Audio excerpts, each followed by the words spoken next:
live starts out this way. Takes a couple minutes to get all the platforms going. And I'll get the screen going in the background because you may be wondering without seeing any information on the screen behind me, what the hell is this live going to be about? I think you kind of know. If you know, we generally discuss what is in the news, what is actually extremely current. So it probably goes without saying what we're going to discuss, but we will be talking about it because I'm really interested to hear your opinion because I'm going to suggest that there is a cause for concern, and I'm talking about the Trump tariffs. I think there's a cause for concern, and it's not just in regards to increased pricing. It's not in regards to increased pricing. So give me a moment to get the lives on all platforms going, and we'll certainly get into a conversation over this because, yeah, I don't, I think some folks are favorable to this, but I also am curious to find out how many folks are happy that these countries are dealing with tariffs. How many folks think that this is actually good for America is one of my concerns as well. So let me go ahead and get my streams going and we'll go ahead and start the program. So I think we got ourselves up and running on both YouTubes and I'll start it. Let's go handsome the goat. Wow, appreciate that. It's a good way to start the program off. Okay, so I'll go ahead and fire up the TikTok and YouTube, and we'll start the program in 3, 2, 1. What up, folks? Once again, it is indeed your boy Tim, the handsome liberal. Now, we're going to be talking about obviously what everybody else is talking about. That is the Trump tariffs. I want to get your opinion in regards to whether you think the Trump tariffs are a reason to celebrate or a cause for concern. In addition to asking whether they're a reason to celebrate or a cause for concern, I'm curious as to your opinion on why the tariffs are happening to begin with. Why do you think Trump is imposing tariffs on the nation of China, the nation of Mexico, and Canada? Now, he is stating it's due to fentanyl permeating our borders. Now, he also originally stated that the lack of border security had a lot to do with it as well, but I think it's safe to say now that the border is fairly secure. There's a hell of a lot of military on the southern border. Folks coming into the country are way, way down, way down. So, and the northern border was a minor concern to begin with. So, if the issue with the terrorists was all about controlling the border, I think it's safe to say that under Trump, the border control is. I think that the border is. If in regards to giving Trump a win or a loss, I think you can give Trump a win on controlling the border. I think that's one of his promises that were made that kind of has already been kept. The border, for the most part, at this point is secure. The only thing that he has to deliver on now is the largest deportation in history.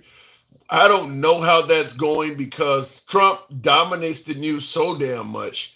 It's hard to know what is currently going on because every day there's something new. Just yesterday we were talking about, cutting off all aid to Zelensky. Day before that, we were talking about over the weekend the argument with Zelensky, and today we're talking about tariffs. So he moves at the speed of light. It's very difficult to keep up with the guy. I mean, I gotta give him credit. Every day he's done something major that's in the news today. And today, obviously, we're talking about the tariffs. So I'm going to be asking you folks right off the bat, and I see in the comments who says this. I'm going to have to put on my spectacles to read this comment because I think it's kind of funny. It doesn't matter says Zelensky is a punk. I don't know if Vladimir Zelensky of the Ukraine, I don't see that guy as a punk. If he was a punk, when they offered him the ability to basically seek asylum, when Russia started attacking, everybody thought that war would be over with real quick, and the West thought the Russians were wrong at the time. At the time that war kicked off, the entire West, including the United States, thought Russia was wrong, but they couldn't do anything to stop them. So they were giving Zelensky and his family a way out, a way to seek asylum and live somewhere else and be safe. And that's where he was quoted as saying, I don't need a ride, I need ammunition.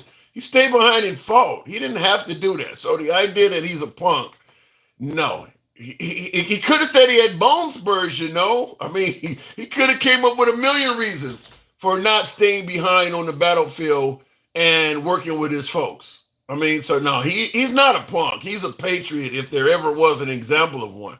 I mean, he's actually there. So, I mean, he's traveling around the world. I mean, a punk is just not it. Now, Trump may end up punking him out because at the end of the day, the goal is to do what's in the best interest of his country. And if you gotta take one for the team, and it's going to save what could amount to thousands of lives, then you may have to do that. I mean, I think his people would understand. I don't think the citizens of the Ukraine view Zelensky as a punk. The guy has stayed around and fought Russia gallantly for 3 years. So, and they're doing that. They're getting weapons from America, but they're getting no manpower. They're taking on the Russian juggernaut with no additional manpower, to the point where Russia is getting additional manpower from North Korea. That's a hell of an accomplishment. That's a hell of an accomplishment. And they're not getting our best and brightest weapons either. And they've been able to keep that going for 3 years, and they've killed a lot of Russians. Will they win the war? Probably not. But there is no denying that the Ukrainians have outperformed expectations, overperformed expectations. It's hard to deny that. Even with the equipment that the United States has been giving them, they have greatly overperformed expectations. So to call that guy a punk is absolutely out of pocket. That is totally wrong. And I don't think his people will see him that way, even if he does bow down and apologize to Trump or do whatever Trump is requiring. Because I think the people know the fact that he came to the White House and stood his ground like that on worldwide television. I think they know that what he is capable of. But at the end of the day, if he goes and tells his people, I had to do what I had to do to save lives, I think they understand that. So calling Zelensky a punk, no, not likely. Looking in the comments, though, Trump, what if a bomb? Oh, my, that answer. I meant to play that last night. What the hell did I just click on? God damn. The whole issue about Trump asked, the reporter asked, what happens if Zelensky, or better yet, what happens if the Russians and Putin do not honor the ceasefire? Because Trump is bragging that, I've gotten you a ceasefire and you should take the deal. And, one of the reporters asked, well, what this deal you're bragging about, what happens if he doesn't honor the deal? And Trump says, well, what happens if a bomb drops on your head? Literally the most ridiculous response. I mean, damn, I don't even know what to say. It's going to be a tough deal to make because the attitudes have to change. What if Russia breaks ceasefire? What if Russia breaks peace talks? What do you do then? I understand that it's a heated conversation. Now she's asking, what if Russia breaks the ceasefire? Because this is what Trump is talking about. Zelensky should be eager to take. What if you make a deal to bring about a ceasefire and Russia breaks it? That's a legitimate question to ask. What are you saying? She's asking, what if Russia breaks the ceasefire? What if anything? What if a bomb drops on your head right now? Okay? What if they broke it? I don't know. They broke it with Biden because Biden, they didn't respect him. They didn't respect Obama. They respect me. Let me tell you, Putin went through a hell of a lot with me. He went through a phony witch hunt where they used him and Russia. You ever hear of that deal? That was a phony That was a phone. And then he goes into this tirade about how Putin is a victim. Now, what is a what if a bomb dropped on your head? Now, this is what I mentioned earlier last night on the program. In regards to Trump seems to separate himself from the United States. When people make deals with America or see things that happen in this country, they're thinking that took place in America. They're not thinking based on individual presidents. So when Trump is bragging that Putin never attacked or never did anything under his watch, the rest of the world is not separating U.S. presidents like that. Right now with the tariffs, America has imposed tariffs on Canada, on China. They're not saying we hate Trump. They're saying we don't like America. So I don't know why he thinks that he can separate himself. Well, under Obama, they attacked Crimea, or they did it under Biden, they did it under Bush, but they didn't do it under me. So bringing this up to answer this lady's question of what happens, appreciate that, Cal. Thank you very much. Thank you. So asking this lady, or answering this woman rather, in regards to what happens if he doesn't honor the ceasefire, and you're actually coming back with, well, he didn't do it under me, he respects me. Well, shit, you ain't gonna be around for 3 years. So what happens if you make a deal with Russia and they give a temporary ceasefire, then they break it in 3 years? Is America going to do anything? He's not offering anything, which is why Zelensky didn't take the deal, and I totally understand that. I mean, because there is no glue holding together the ceasefire that Trump is giving. And even according to Trump, he's making it clear the only reason this ain't gonna break out again is because I'm still president. That's not a deal you enter into, knowing that Trump could change his mind at any given time, which he's shown over and over again. And that, as Zelensky pointed out, Putin doesn't honor deals. Putin does not honor deals. He breaks deals all the damn time. All of Europe has said that. So yeah, separating yourself from the country doesn't make sense. But in the comments, Steve, feel free to update your statement. You say now, Steve, in the comments. You guys know how I run the program. We are MAGA friendly, always have been, always will be. We don't block, ban, or censor. So when I say you can be critical of anybody on the show, including yours truly, I do mean that. Steve in the comments is saying you sound misinformed, or better yet, uninformed. He says you sound uninformed big time. Now, he didn't elaborate or add anything to this. I don't know what area of my conversation he's referring to, but he's welcome to update that. Like I said, folks, you can be critical. Let me know what you think I'm getting wrong, because you're going to certainly feel that way when I go into why I believe Trump is imposing the tariffs. And that's the whole purpose of the show, wasn't to talk about the Zelensky deal. And it does look like Zelensky is ready to bow down for the sake of saving some of his citizens. It does look like he's ready to, he sent out a tweet or some kind of social media message admitting that, essentially saying that the meeting last time that it got off to a rough start, something like that. He didn't say, I'm sorry, though. He made it clear he's thankful for what the United States has done and things like that, but he didn't say, I'm sorry. He also made it clear that he does want a ceasefire and he's ready to come back to the table. But at this point, you know how Trump is, folks. My guess is Trump wants to hear, I'm sorry.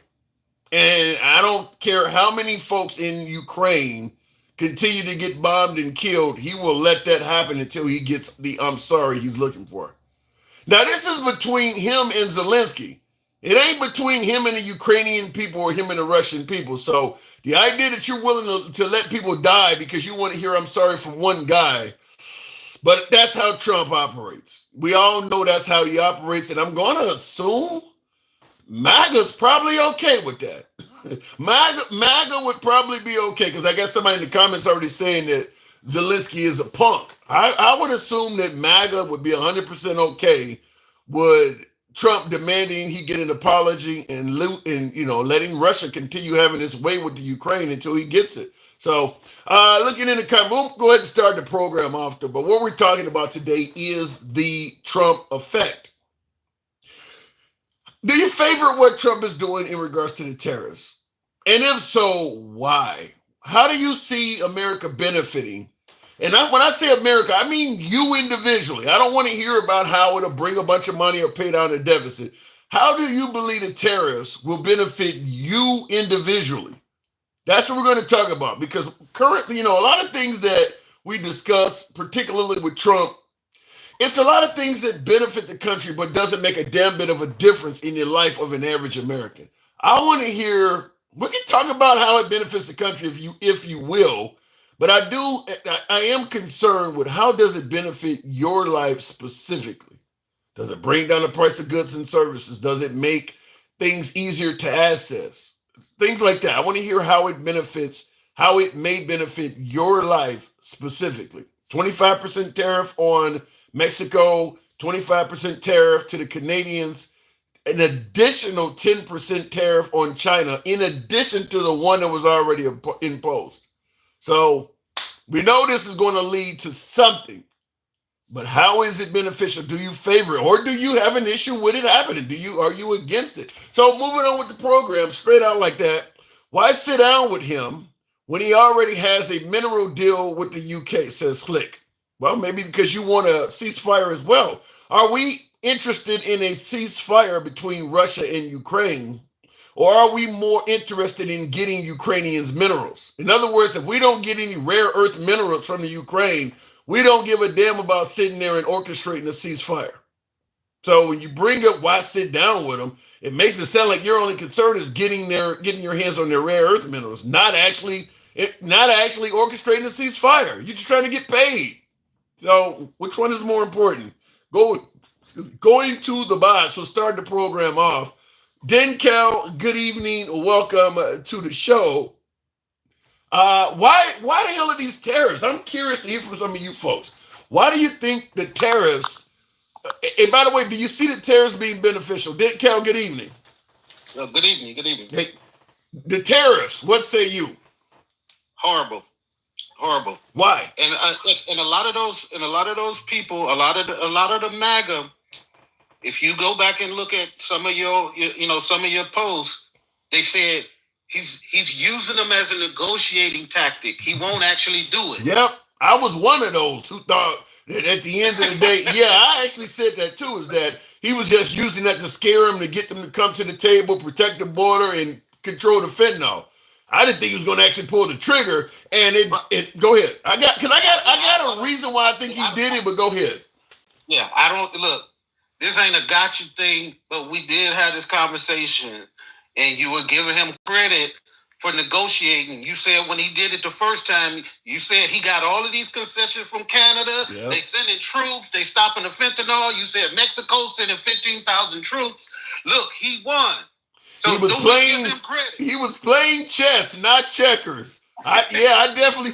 and we said that no, they are telling him shit just to pacify him. They weren't doing anything. They were just saying, yeah, we'll send troops. Nothing in writing, nothing from the Canadians, nothing. And so now everybody is calling his bluff. So at the end of the day, why do you think he really imposed those tariffs? Because I think he thought everybody was going to capitulate, but now he's FAFO. Now you got to do it because if that is your sword, if that is your weapon. Okay, I get it. So you're saying they called his bluff and they left him no choice but to act. He'll have no choice. He didn't get anything out of the bluff. So is he going to get anything out of the tariffs? Yes, a lot of pain for the American people, and not just us. It's going to be pain around the world because he's doing this tariff thing to everybody. And all of those other countries have said, yes, we know it's going to be pain for us. They're doing what he didn't do, coming out and saying, this is going to hit us hard, but we have to do it. We cannot just allow them to just disrespect and do this to our country.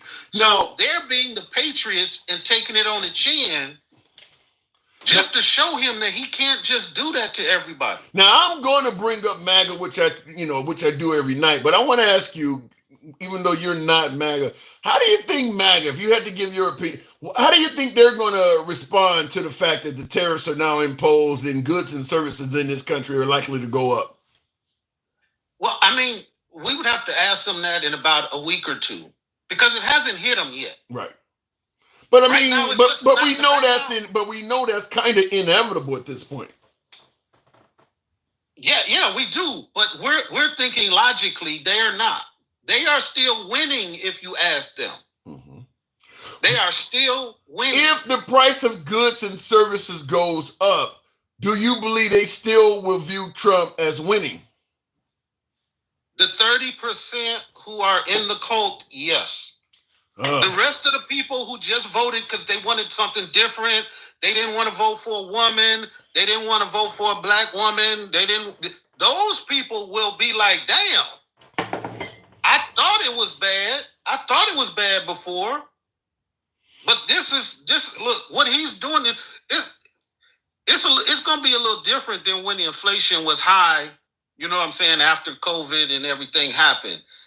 You know, this is self-imposed. Yeah, because I agree with you because when inflation was high, you could quote unquote blame Biden, but there was ways to finagle the conversation. There is no denying under the tariffs that this is Trump's fault. There is no way to say it is any other reason other than what Trump has done.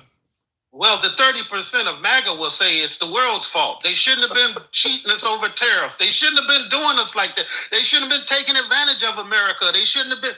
They've been twisting into pretzels from the beginning. I don't believe they are going to stop. But they are not the people who got him over the top. It was the other disenfranchised people who thought that, yeah, I want him to stop gay people from going into bathrooms. Right. You know, those people who had other motives. I want him to put a total and complete ban on abortions. Those people are like, wait a minute. Now I'm struggling now. If we put a 25% tariff on all goods and services, they're talking about the plants. Some of the plants in America are going to have to shut down within weeks. Yeah, I heard them state that the price of a typical automobile could go up as much as $10,000. That's significant. Wow. And their profit margins are not even that high to be able to continue to produce cars if they're going to be taking a loss. That's why they saying the plants will have to shut down. Yeah. How does Trump make this sound like a legitimate path to take? Let's say you're talking to even a cult member, as you pointed out. You know, let me go ahead. Here, talk to me. There we go. Make this make sense to me. Got my coat hat on. How do you make this make sense, even to somebody that you would say is part of a cult? What can you say to legitimize this? I would say, listen, the system has been hurting you from the very beginning. It's going to take somebody like me to come in, and I'm going to have to disrupt the whole apple cart. But when I get finished, you're all going to be wealthy, and you're all going to have the lives you want, and your children are going to have the best education, and everybody's going to, you promise them something, because everybody feeds off an incentive, like what's in it for me. But how long can that, because he only supposed to get another 3+ years or so. How long are they willing to hold out if that incentive doesn't materialize in a few months, a year? Are they willing to hold out indefinitely? Yeah. They'll be in shelters saying, if we could just hold on. In a homeless shelter. Oh my God. If we could just hold on, I can see things changing. The libs are mad, so we're happy. The libs who run the fallout shelter, they're unhappy, so we can be happy because our day is coming. No longer can trans people go into the bathrooms. Yeah. We winning. Our kids are learning about, First Corinthians in school. Our children are learning. Oh shit! Didn't count 2028. Oh my God! This. How does the world? Can you imagine how does the rest of the world find themselves? If what you're saying is true, what might the rest of the world be thinking on something that sounded that fucking crazy? The rest of the world, and I've I've stopped watching legacy media as a whole, but I've been looking, TikTok and other media sources that you can get their perspective of other countries. Mm-hmm. And I'm listening to these foreign leaders like they're not playing. They are ready to break away from America. They are trying to figure out how to get America out of the petrodollar.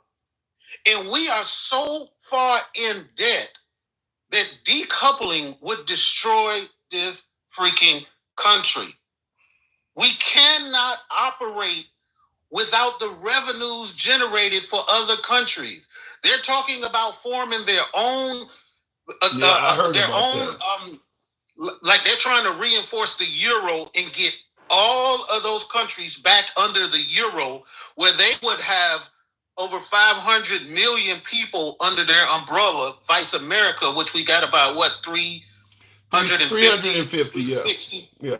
They're trying to decouple. They're talking about, France is talking about expanding their nuclear footprint, which if I was France or the UK, yeah, you know how I would solve the war?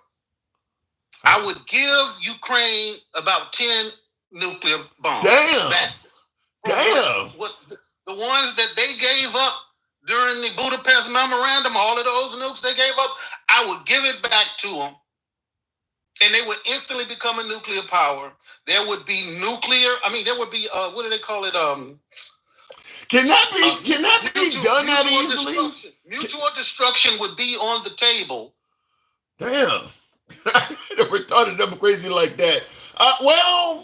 I suppose if because you got NATO, you got the EU. I guess if they all sat down and had a secret closed door meeting and they all came to that conclusion, maybe. But the Ukrainians, they are having meetings. They're having meetings right now. But that's where that came from. That France was talking about expanding their nuclear footprint, and now all of these other smaller countries who would be next in line after they take Ukraine, like Poland and those other countries, are now they're pursuing their own nuclear program. I think that's where the difference between MAGA and non-MAGA in this country view this whole event is that MAGA thinks it's just between Russia and Ukraine. Non-MAGA are just like Eastern Europe, where they don't believe Russia will stop at the Ukraine and will keep going. MAGA doesn't expect Russia to continue attacking beyond the Ukraine because they believe the only reason the war started is because the Ukraine provoked it, which is what Trump is saying. But non-MAGA sees Russia as the aggressor and in process trying to reestablish the Soviet Union. MAGA don't believe that. And I don't understand why. Just play them the video of him saying if they don't step up in NATO, they on their own. He's already said that to the world. He say, I don't care what Russia does to them if they don't come up to their 2% in NATO. But now he's raised it to 5%. Yeah. Well, I don't think he's going to have to worry about raising it at all at this point. I think they're going to be doing that shit voluntarily now that, they know for certain that they can't count on the U.S. But one of the things I want to ask before I move it on from you is this. Let's say eventually Trump, Congress, the Senate, whatever comes to their senses.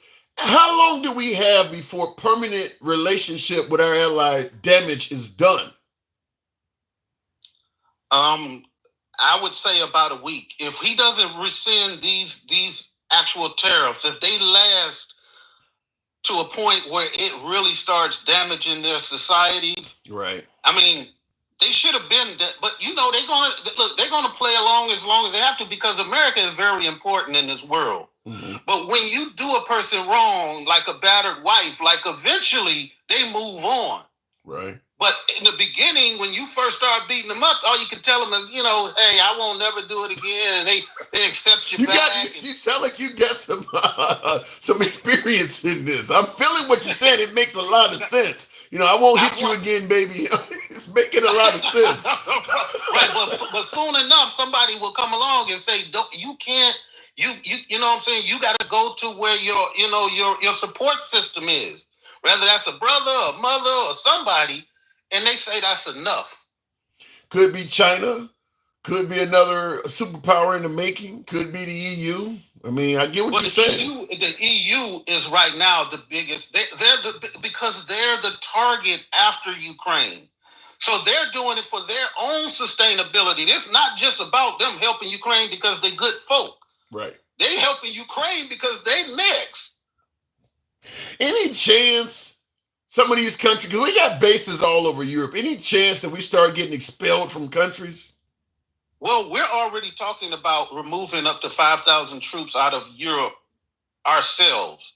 So eventually, yes, that's going to be like the only reason why those bases are there are because we are partners in this global organization like the UN. Right. We're hoping to protect them. But if they no longer believe that we're protecting them, why would they let us have access to their airspace and their, all of their intelligence and all of that? That stuff is going to start going away. And I can't keep telling these people enough.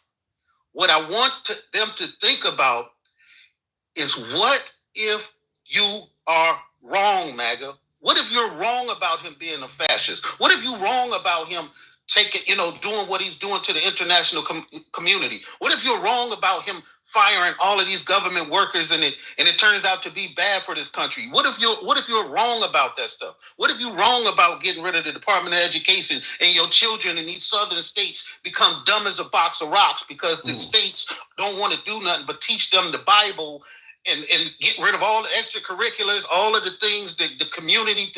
What if you are wrong?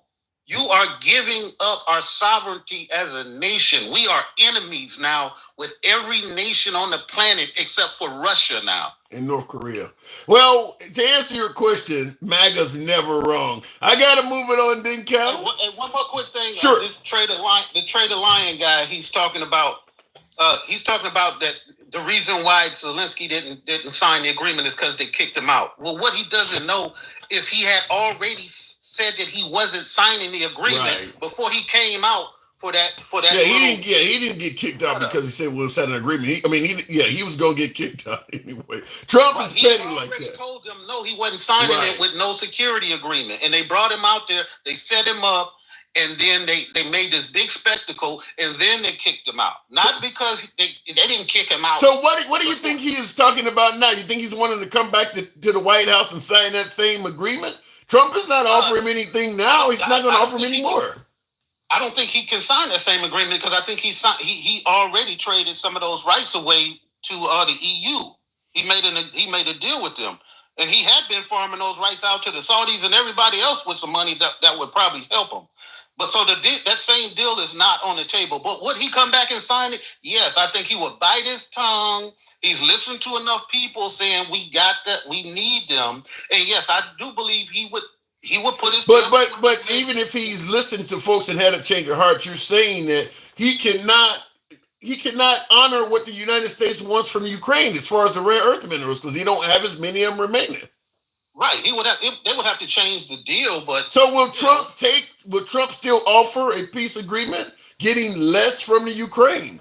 Eventually, Trump will have to because his promise was what?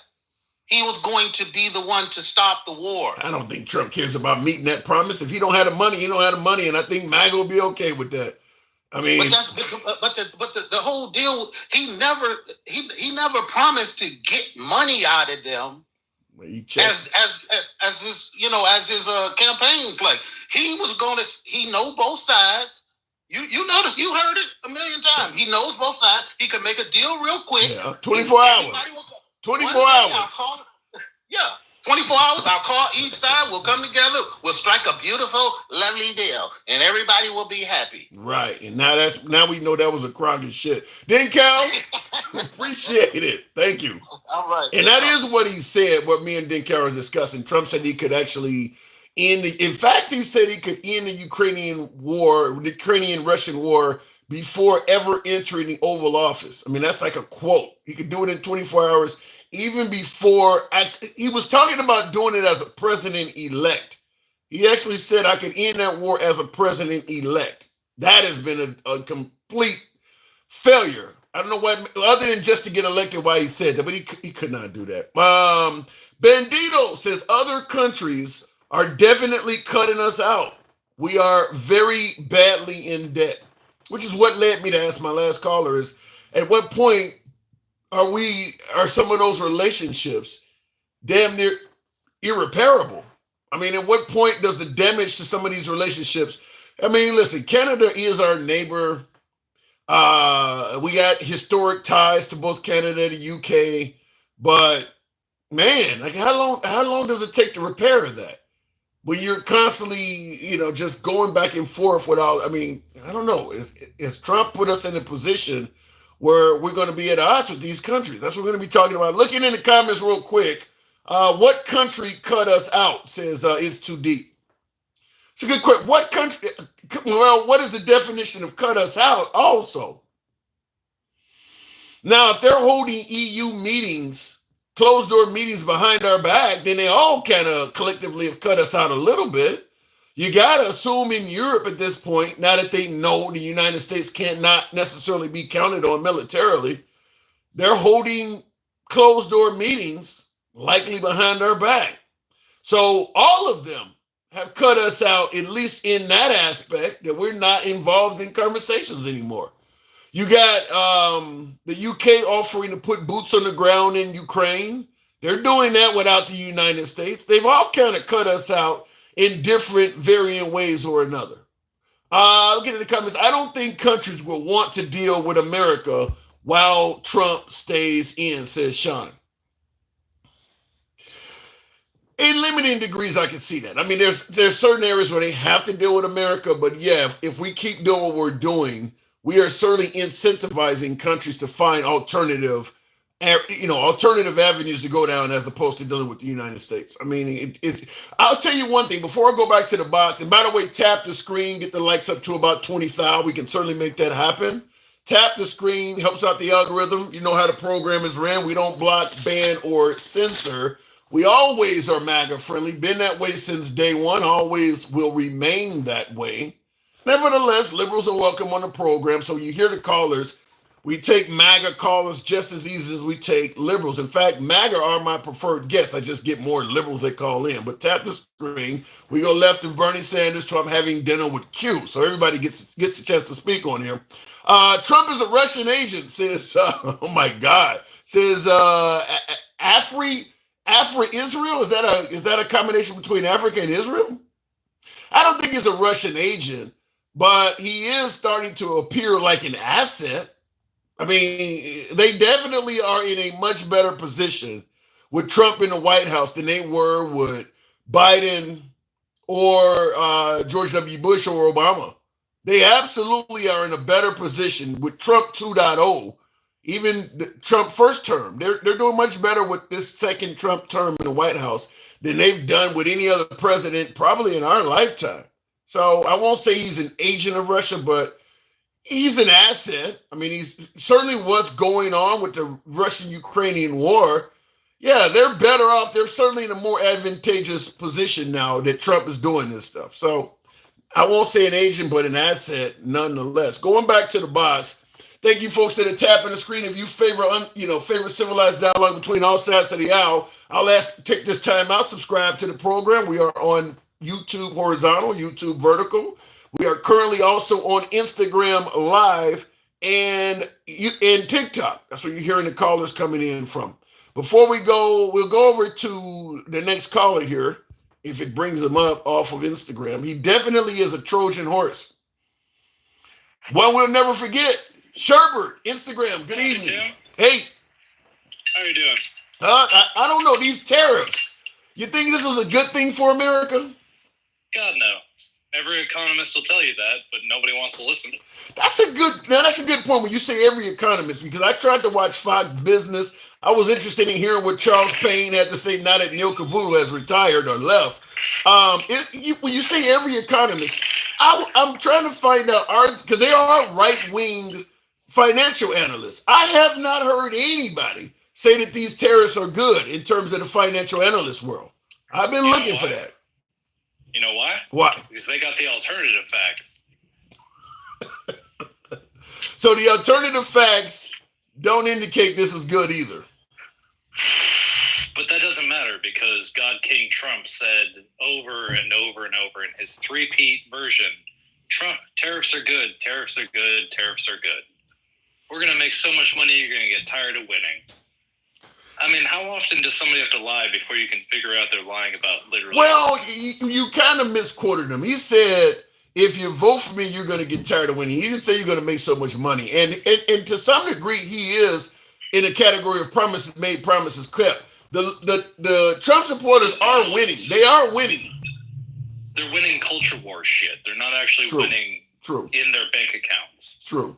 And so after everyone goes poor and we go into another recession and we start World War III, it's going to be great. Bro, he says Zelensky's going to start World War III. You're flirting with World War III.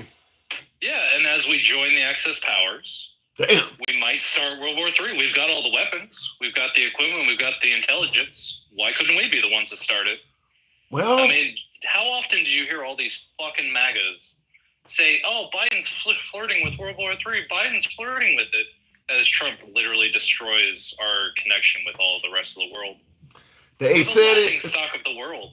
Why do you want to be the laughing stock of the world? I don't understand. Well, you know, it's interesting you would say the whole laughing stock comment, because you generally hear from MAGA that now that we got Trump in the office, a real president, we're more respected worldwide. O'Doyle rules. What was that? O'Doyle rules from Happy Madison. I'm not familiar with Happy it. Gilmore? Okay. No, it's Billy Madison. Yeah, but it's the bully family, and the whole family in their car is going, O'Doyle rules, O'Doyle rules. And then they drive off a cliff. Yeah, but that is the argument, though, that now that Trump is in office, America's more respected worldwide. There's no fucking way. Yeah. We're literally getting laughed at. And then right after, the day after Zelensky gets kicked out, Trump has a new, orange face paint, and he looks like literally a clown. It's amazing how inconsistent his orange on his face is, from one day being super bright to other days being, pretty normal skin tone. Okay, I did not notice that. Listen, like a clown, and we're getting laughed at and feared by the rest of the world. All these MAGA say we're being respected. They just want to be bullies. I don't respect bullies.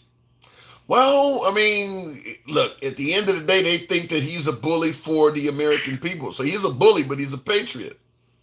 I come at everything with respect and trying to find the truth. These people don't seem to want to know what the truth is when they deny actual facts. And when the professionals that went after fraud and abuse in our country already, and they fire them immediately instead of finding out what they know, it doesn't tell me they wanted to find fraud and abuse. So we literally had cops for this, and they fired them before they even started Doge. So what do you think they're doing? It's pretty clear they started their whole crypto shit, and then right before that, they got rid of the Financial Protection Bureau that was specifically in charge of keeping people who do Bitcoin and all those other cryptocurrencies from scamming people. We took away the scamming police before Trump started a whole new national-wide scam. Cool. Oh, he's only been in 6 weeks or so. What you're saying, he's scamming the American people already? Truthfully, I don't know what the current news is about the crypto reserve or something, but you don't start a whole new financial system right after you fired the financial police. Yeah. Well, it doesn't make any sense to me, Tim, and I've never heard MAGA Reacts or Gen X or Jeremy actually give me a real reason other than trust me, bro. Well, that is the primary reason that Trump, most of the stuff he's saying is not really based on, Just trust me, bro. Yeah. Most of the stuff right now that people are giving Trump credit for, it is based on trust me what I'm telling you is true. Because I've had people argue with me and swear up and down that I'm the dumbest liberal to come down the pipe because I don't want to give Elon credit for what he's doing. And I'm like, I'm not throwing Elon under the bus. If what he's doing, if he's finding a ton of waste, fraud, and abuse, that's actually a really good thing, I said. But I'm not just going to trust him. I need to see evidence because a lot of things he said has panned out to be false. So without the proof, The majority. But it's amazing. There's a difference between fraud and stuff you don't like. Yeah. And there seems to be no differentiation between those two things to MAGA and Trump and Elon.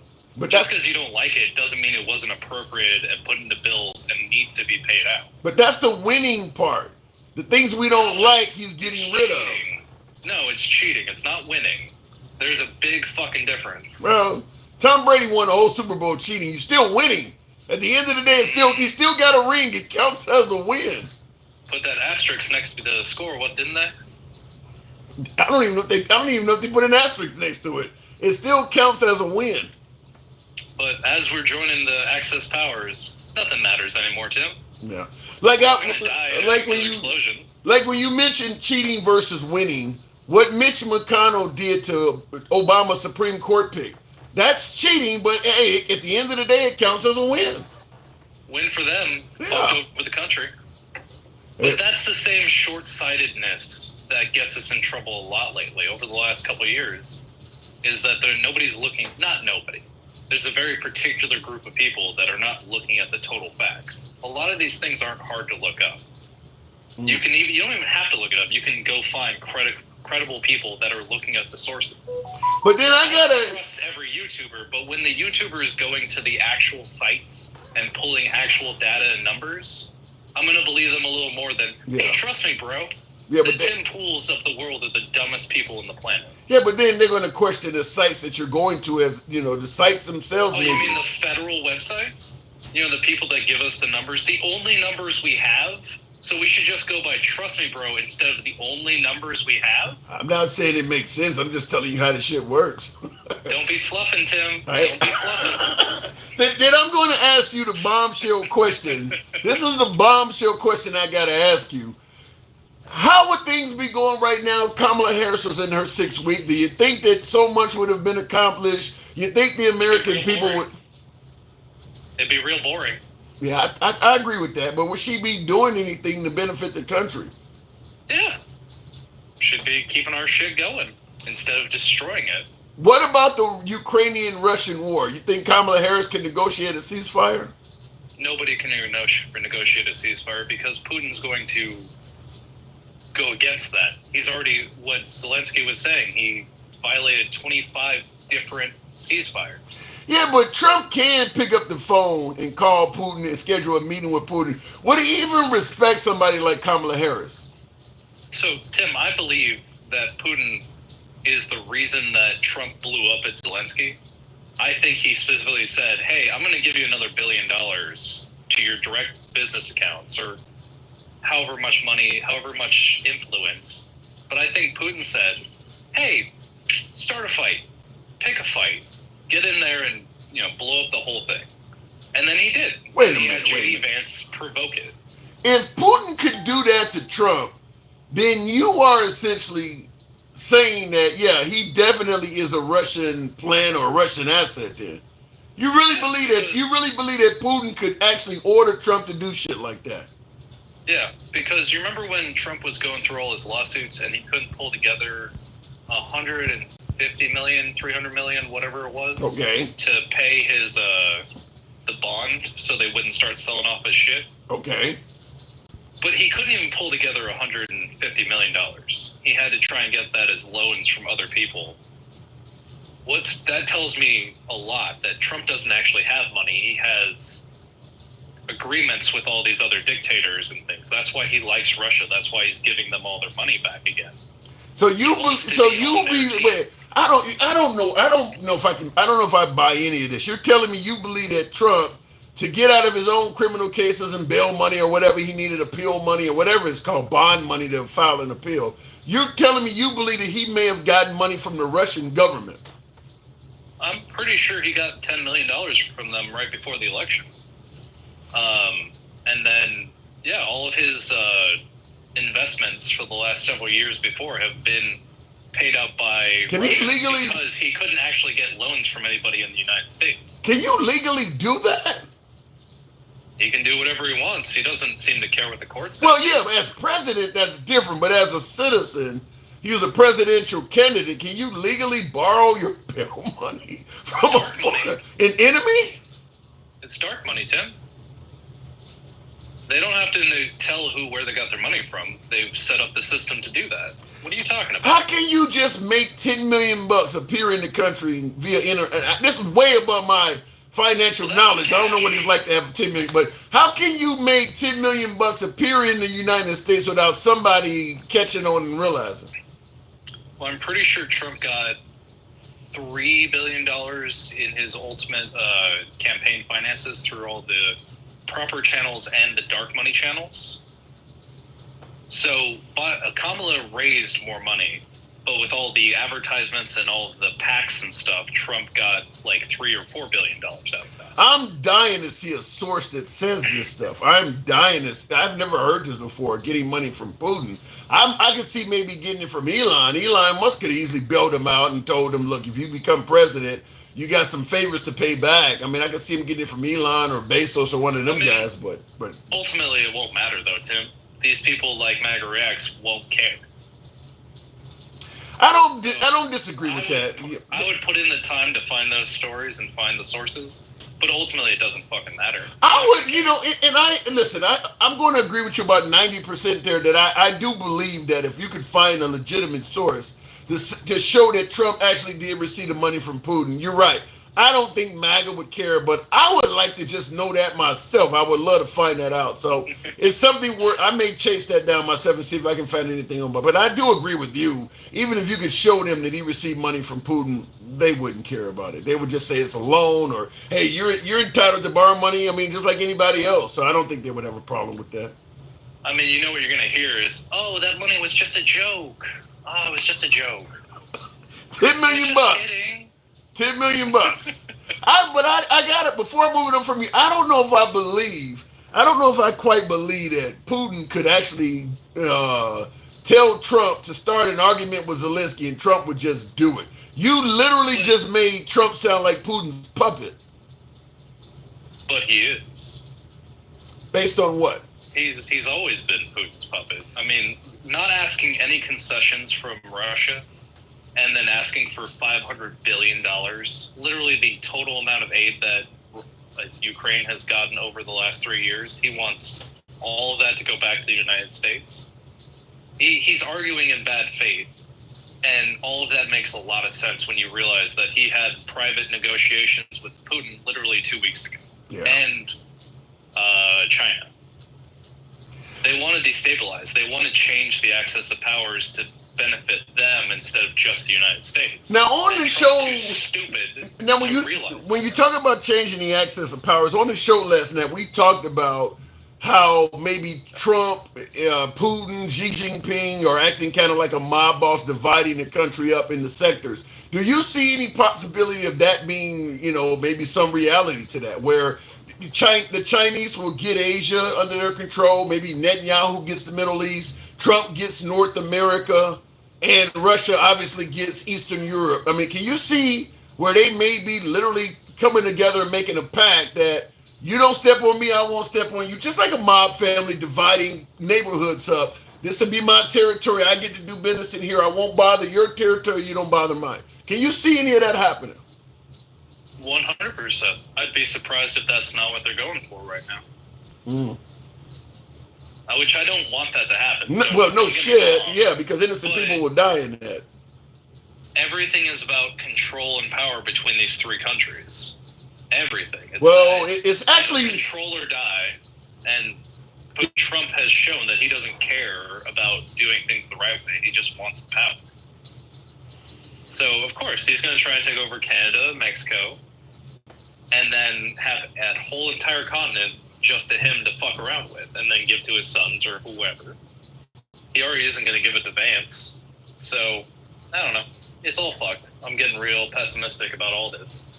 I want you to be wrong, Sherbert, but there's a lot of folks, more and more folks are starting to sound just like you and echo that. And while you were saying that, my TikTok comments are agreeing with you big time. Appreciate you coming through, man. When does the 14th Amendment come in? What's the breaking point that we start kicking out Trump? Because I think when we start World War III and we're on the wrong side, there might be some movement there. Have a good night, Tim. You too, man. You too. Wow. Hell of a conversation. Moving on with the program. By the way, tap the screen, get the box. And that was an Instagram caller, so understand, folks, we are live on Instagram and TikTok as well. Hell of a lot of folks agreed with my last caller. I'm not totally there because of just the sheer fright of imagining that. That's the sheer fright of that. I want to respond to a couple of super chats before I move on. Will G starts the program off by saying Trump ain't shit. The corporations and tech bros are going to be winning. Trump only said the American people as a dog whistle. So he's not doing anything for the American people, but he's doing things for the tech bros. And he's just saying the American people to appease folks. Is that what you're saying? The corporations and tech bros are going to be winning. Well, I do believe the wealthy will benefit more under Trump than under a liberal administration. Because the whole let the free market decide and less regulation, all of that benefits the corporations and the wealthy more than it does the small guy. When you start removing regulations, that means you can really do things like cut corners, safety measures, treat people like shit, violate labor laws, and all. The more regulations you move, yeah, it benefits the corporations because the regulations cost them money. The regulations force them to follow and adhere to certain rules, like OSHA and all of that. Once you start removing that stuff, it's beneficial to them financially. It ain't beneficial to the people. So I do believe the corporations, but man, I don't know. We have to see, but some of this, I'm just baffled because some of this stuff is starting to sound downright frightening. I need some MAGA in my ear. I need to be reassured. So we're gonna try to make that happen because this stuff is really, really I don't know, it really makes you think. Will G says once the robber barons see that the average person is willing to pay higher prices in basic essentials, willing to pay higher prices for basic essentials, goods, the prices will never come down, even when the tariffs are taken off. That is true. That happened after COVID-19. The price of, groceries and cereal and all that shit went up, and they were able to show that Kellogg's, the cereal maker, was it Kellogg's or General Mills? I think it was Kellogg's. I'm pretty sure it was Kellogg's. Still had the price of cereal artificially inflated based on nothing other than the people are willing to pay it. That is true. Once they realize the people are willing to pay, 20-30% extra for the product, why would you reduce it? Yeah, that is absolutely true. If I'm a conspiracy theorist, I need to speak to Q because Trump ain't shit. Wait a minute. If I'm a conspiracy theorist, I need to speak to Q because Trump ain't shit. Where Q at? Q is gone. Well, no, I take that back. No, Q is not gone. Q is not gone. They're dormant. If Trump had lost to Kamala Harris, you would have saw a lot more Q. But to me, the whole argument about the deep state and all of that stuff, that's still quite, that's a lot of Q stuff there. But you can't really be bringing up the deep state as making all this control while Trump is in control of every damn thing. Otherwise, it makes Trump look like an incompetent president. How can you be talking about the deep state as making all of these, taking all of these actions on America when Trump is in there? Wasn't his job to drain the swamp and get rid of the deep state? So it's dormant. If a liberal was in there, the deep state and all that shit would come back, but they can't use it right now while Trump is in there. So Q is there, but it's dormant.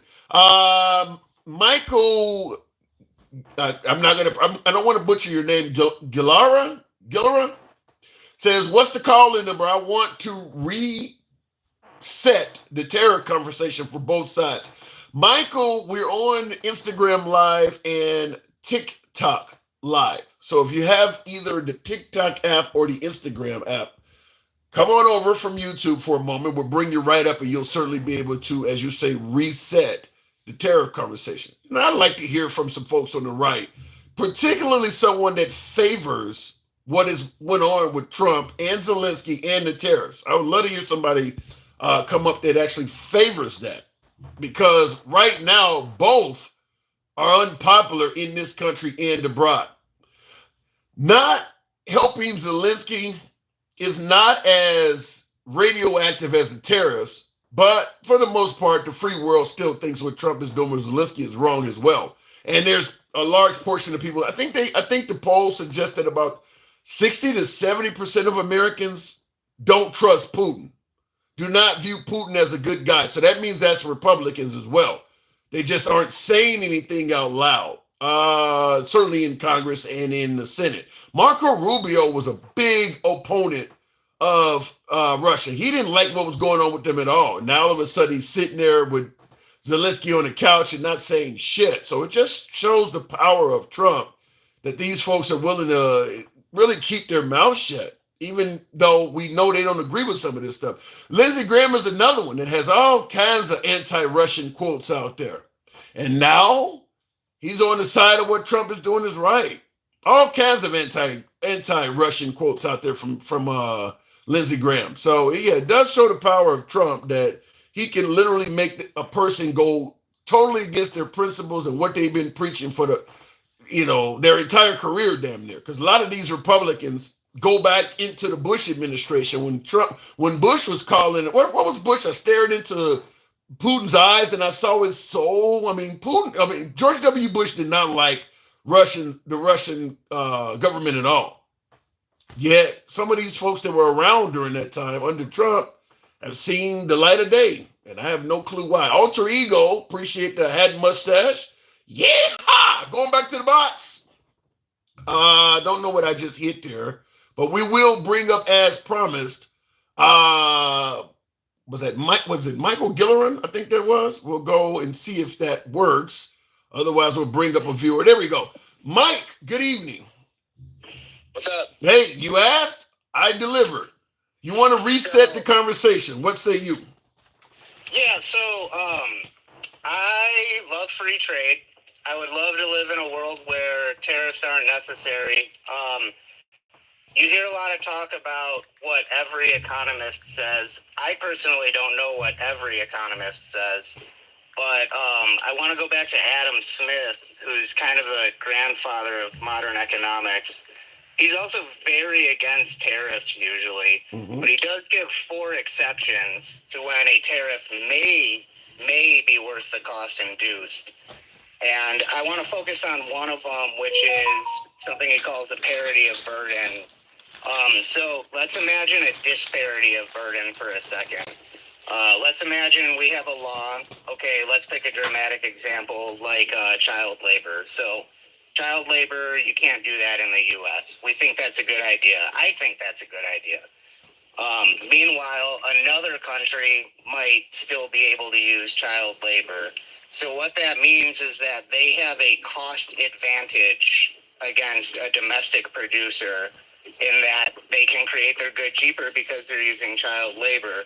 So Adam Smith, for instance, would say that it's actually okay in that case to use a tariff to equalize those 2 prices if we truly believe that child labor is unacceptable. Otherwise, what you've done is incentivize people to forego a domestic producer to purchase the same good from somebody who's doing something we find morally reprehensible. Well, I don't know. How does that? I'm trying to figure out how that relates to what's going on now, though. Well, there's aspects of that underneath it for sure. Trump tends to use tariffs more as a geopolitical tool than an economic policy. And he's able to get away with doing that because the U.S. consumer market is just so necessary for the survival of any global company. And that's why a lot of countries you see will capitulate on these. Like I said, I'm not really a fan of them per se, but I am interested in understanding the mechanics of if and when they're going to work. And you'll see a lot of countries will capitulate on specific demands.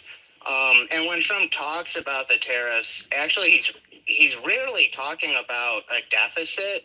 He's not asking for an economic return. He wants something like, and people may think they're silly, but like the tariffs on Colombia. He wasn't asking for trade equalization with Colombia. He wanted something out of the economic but you make it sound like when you say they kind of like they need us more than we need them. So Trump is doing this mainly because he can. We're bigger than you, so you're going to have to bow down. But the problem I have with this is, and that is true, They do need us more than we need them. But even still, there are going to be Americans hurt in this. When you're playing an an ego battle or a dick measuring contest, you're using innocent Americans that are going to have to pay higher costs for the price of goods and services. For for what gains? What does America gain in regards to this in the end? How do we benefit at all? Because we know we're going to have some temporary misery, but what is the gain in it?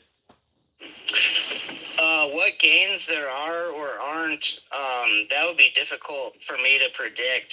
As I said, I'm just trying to reset our understanding of whether or not the mechanics of this work.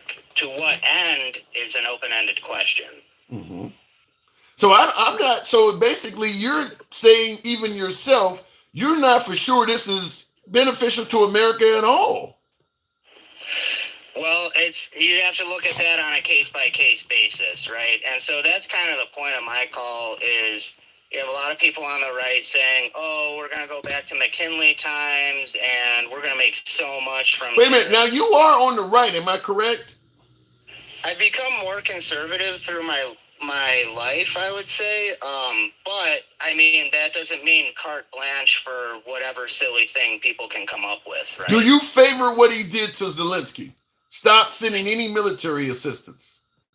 So I think that's another example of, I think there's a disconnect between the facts on the ground and this almost nostalgia that Americans have for this time when we were much more powerful and there was more fair play involved. I think the question is not what we want to do, but honestly what we can do at this point. And I think we should have clear eyes for that, certainly. As far as the debacle in the White House, I mean, I think both sides were losers in some respect. Yeah, but what I'm asking right now, we know he cut off all aid to the Ukraine. Do you believe that was the right thing to do? Do you favor him doing that? I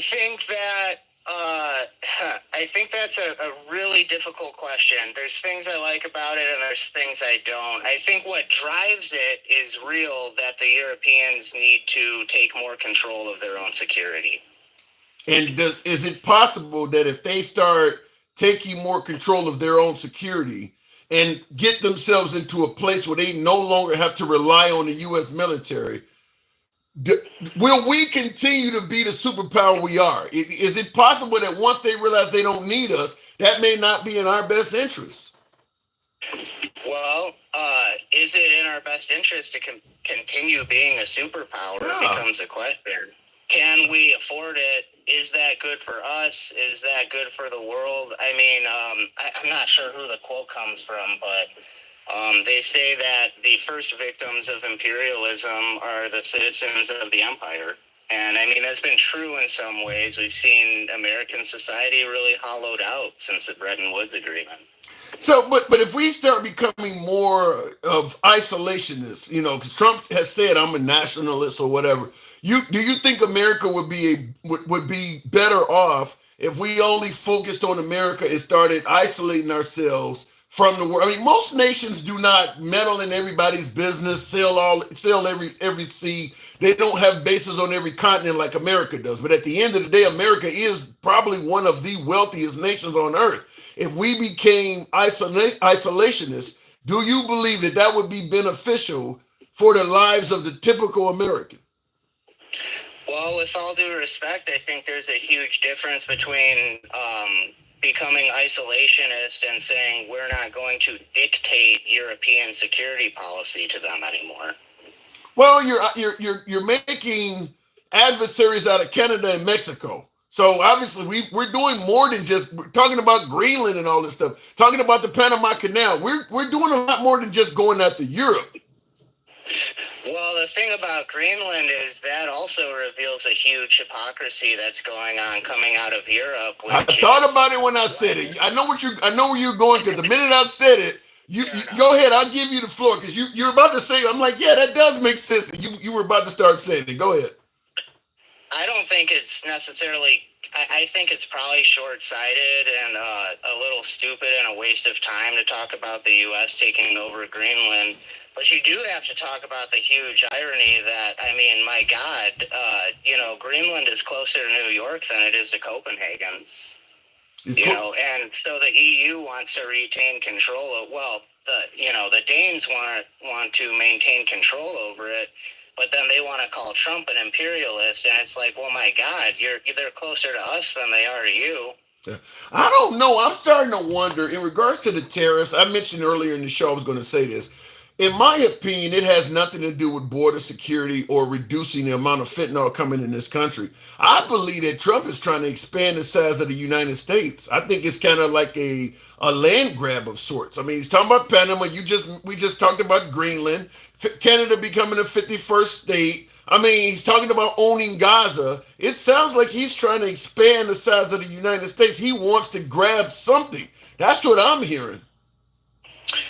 I've heard that theory. Maybe deep down Trump believes in that a little bit, but I don't think the material conditions exist for that to happen.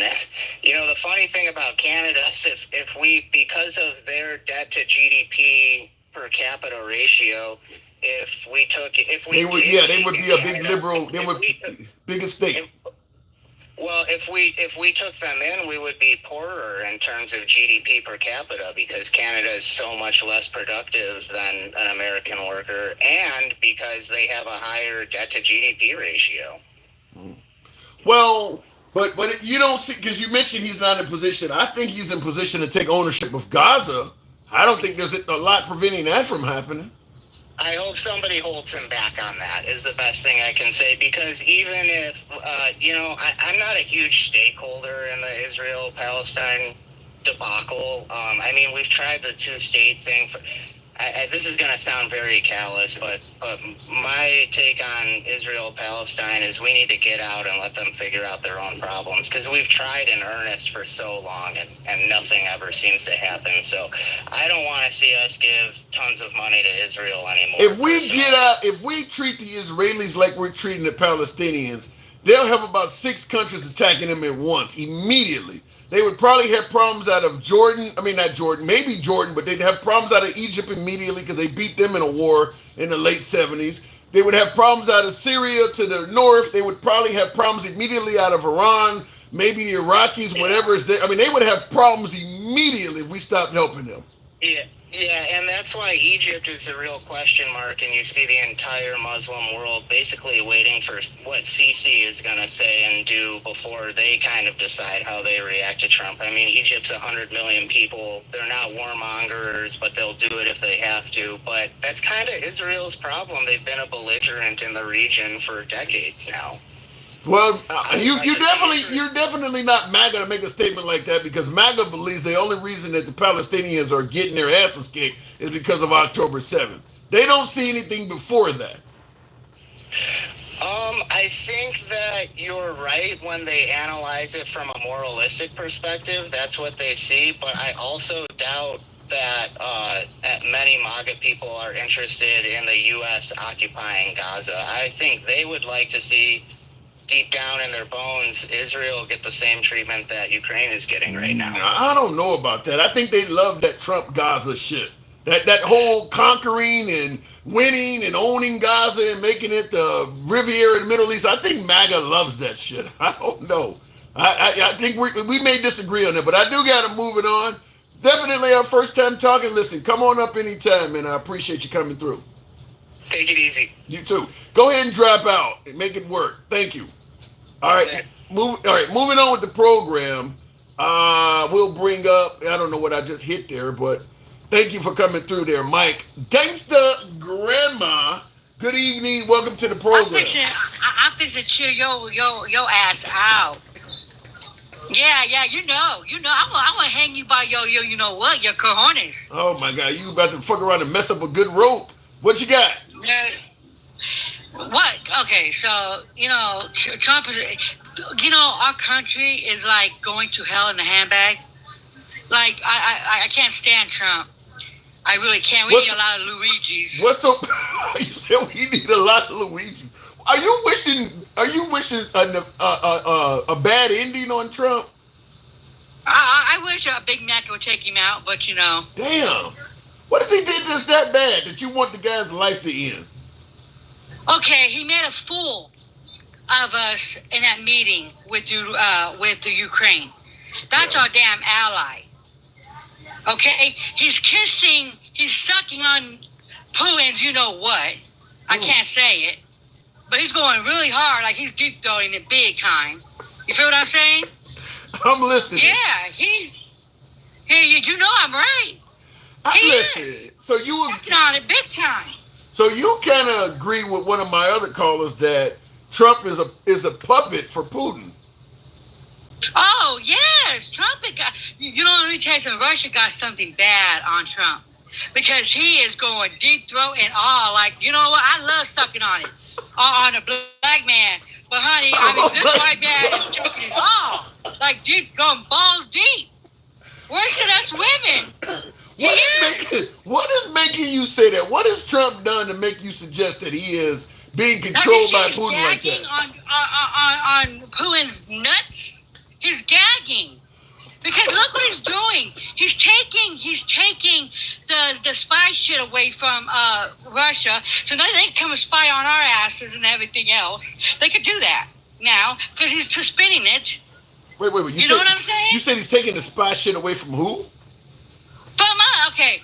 So you know how we got little, CIA and all that over there spying on them and stuff. Oh, he's suspending that shit. Oh, so you he's mean? Really gagging. Wow, I didn't know this. I mean, because obviously we have agents that are in Russia getting intelligence. He's suspending it. He's suspending them. Where did you hear this? Yeah, plant. It's kind of an egg plant. That's like interesting. A Vienna sausage. Where did you hear that at? That's interesting. I have not heard It's that. all over the damn news. It's all over the news. Well, they don't have it no more. Like, he's suspending it. The cybersecurity shit. Yeah, it's the truth. So if you don't think that motherfucker's working for Russia, well, I don't know. I can't tell you. But then the maggots are like buying into the bullshit. You know what I mean? Like, oh, he's not doing it. He's not doing it. Oh, yes, he is. Balls and all, buddy. Man, like he's really gagging. Your comments are graphic as hell. But if what you're saying about the spy program in Russia is correct, I guess I'm starting to agree with you. Why the hell would he do that? It's the truth. Why? Because I'm telling you, Putin is making Trump the B word. You know what I mean? Like all fours and all. Now, I'm sorry I'll get a graphic behind you, but honey, he's balls deep. What is Trump gaining, in your opinion, by being so cooperative to avoid saying balls deep? What is Trump gaining for taking this like this? I don't know. Putin got some hard shit on him because he's sucking it big time. Like, you know what I mean? He is. He's doing it. Trump, he got something on Trump that's so bad that he is doing it. He is doing it. He is making the United States look really bad. Really bad. Yeah. He's going against our allies and stuff. Look what he's doing, the trade war. Why would you go against our allies? I kind of wonder, though, man, if Trump I'm telling you, honey, his dangling must taste really that damn sweet or something, honey. Because he's like eating it all up. He's eating it all up, honey. And I love me some dangling, but honey, I can't go that damn deep like that. So, you know what I'm saying? No. Honey, he's doing something. That man got something on him, honey. Something on him. He's gagging. For life, he's gagging. Like, shit. You know, I want some of that gagging too. If I had that like shit. But damn. You're killing me, girl. I'm not lying. All right. I can't even go in detail. Oh my God. Okay. Let me see if I can get the program back on the rails, girl. You are crazy. I apologize. I won't say that no more. There's enough already in my memory that I'll be laughing at. It's the truth. No, look. It's the truth, though. He got something on this man. He got something on Trump. You feel what I'm saying? On some real, he does. Because why is he turning? Why is he making the U.S.? And then we got little puppets. You know, the GOP have no balls no more. The yes master. Why? I actually do see that clearly and agree with you 100%. What has caused the GOP to suddenly stand on no principles other than whatever he says we're going with that? What caused They don't got no balls. They don't. Yes, master. Yes, master. But that's what I'm saying. They didn't used to be that way. They weren't like that under George W. Bush. What has caused that? Hell, I don't know. They probably got some shit on. Probably Putin got some shit on them too. Hell, I don't know. It's the white tea man. You got shit. I don't know. Because I guess they're afraid of Trump. What does Trump got to do? So the What terrorists. does Trump got to do? They scary. They scary. That's what it is. They scary. So it's all about the money. So Putin got Trump by the short and curlies, and Trump got Congress and the Senate by the short and curlies, is what you're saying. Yep. I'm telling you. Yep. It's gonna get real bad. The tariffs gonna hurt us. And you know what the maggots do? You know what the maggots are saying? Well, it's gonna be okay. They're the ones gonna get hurt the most. Why do you say that? They're the ones gonna be hurt the most. Why do you say because that? Because they're going after the red states. Like Canada's going after the red states. Yep. But well, if they're going after the red states. If what you're saying is true, that Trump supporters are going to be hurt the most, do you think that they will start to have an about face on Trump? MAGA having an about face on Trump because of his policies. Do you see that? And by the way, M. Bagley, appreciate that. Claw, thank you. Do you see where? Go ahead. They too special to comprehend what's happening. They too uneducated. They so far up his dang-a-langy too. They are. You say wait, come on now. You're not saying that all MAGA are lacking intelligence. You can't say that about the whole group of people, can you? What? Y'all?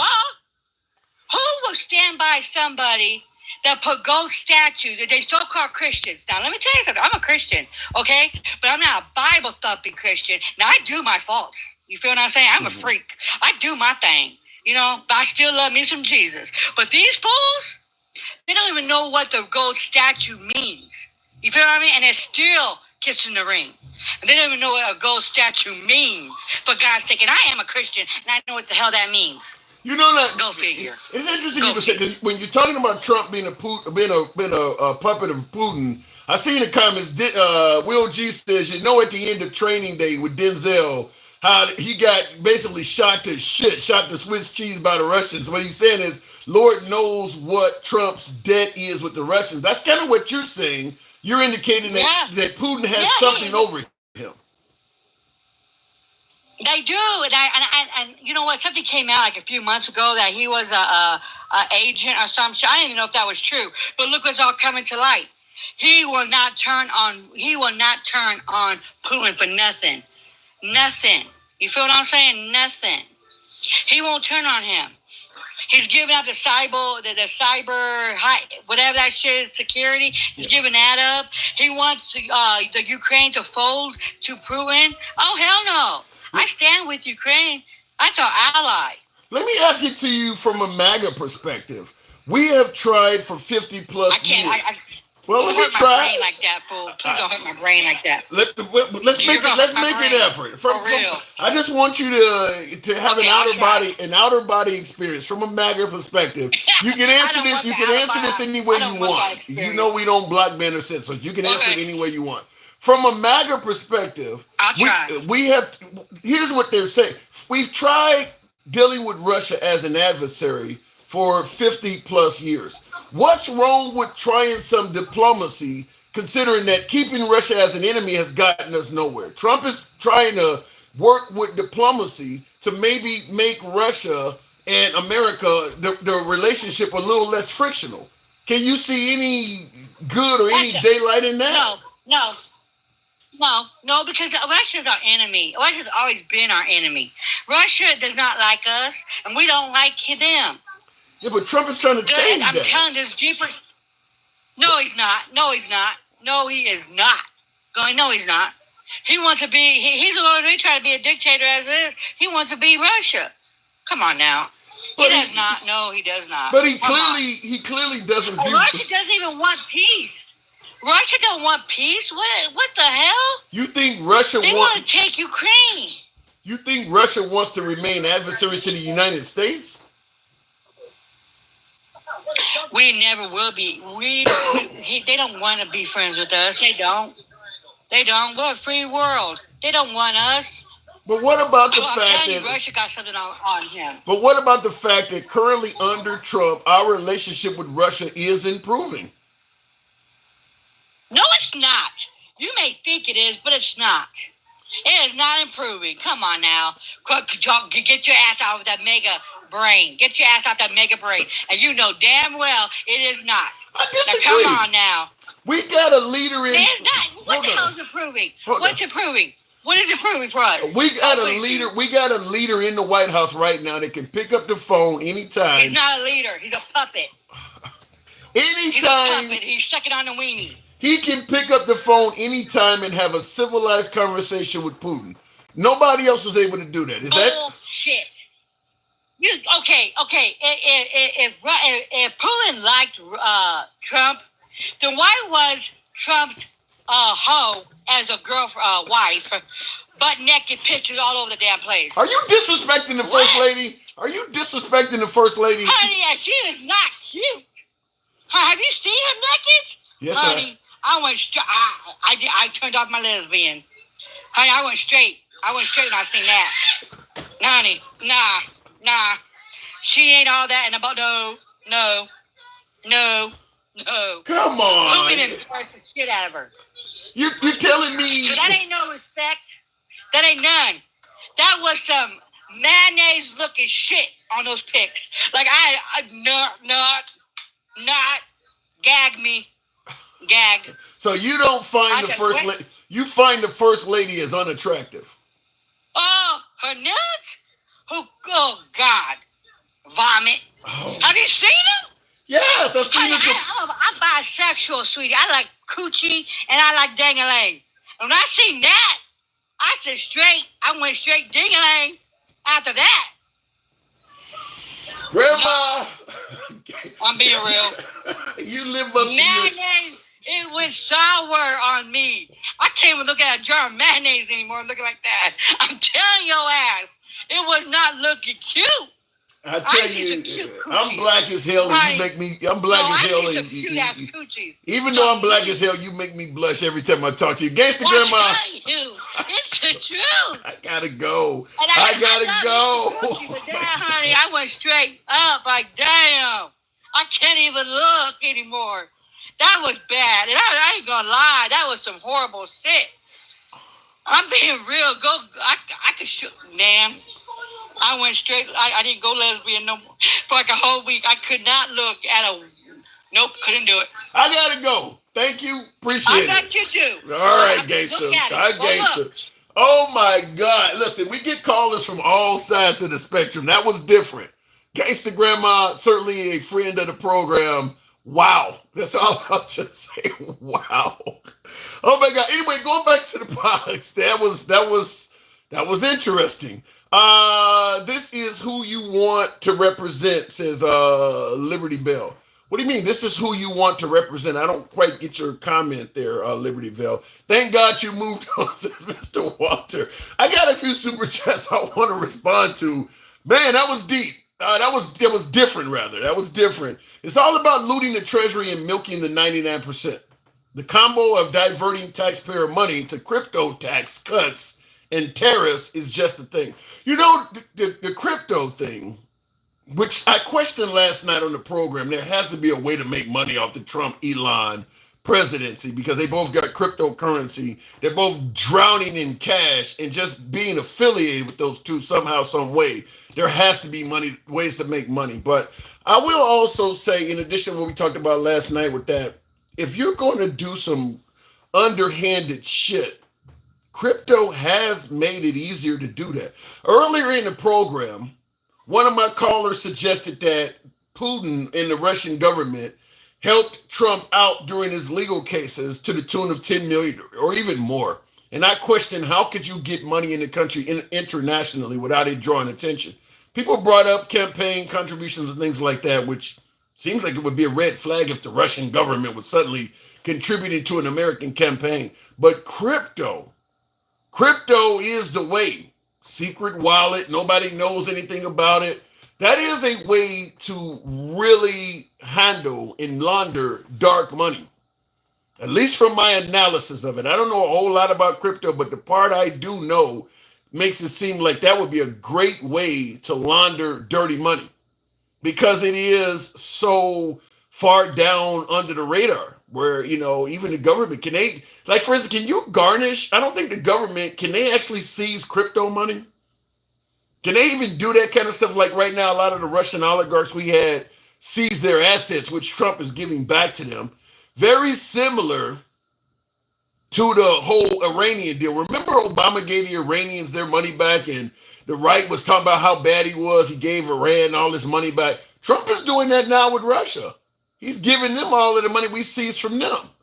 So he's doing the same thing. I don't think you're going to hear a lot from MAGA about it, but he is doing the exact same thing now. Money we seized from Russia due to their nefarious actions, just like we had seized money from Iran, and Trump made a deal with the Iranians to actually adhere to some of our consequences, and and they benefited by getting their seized funding back.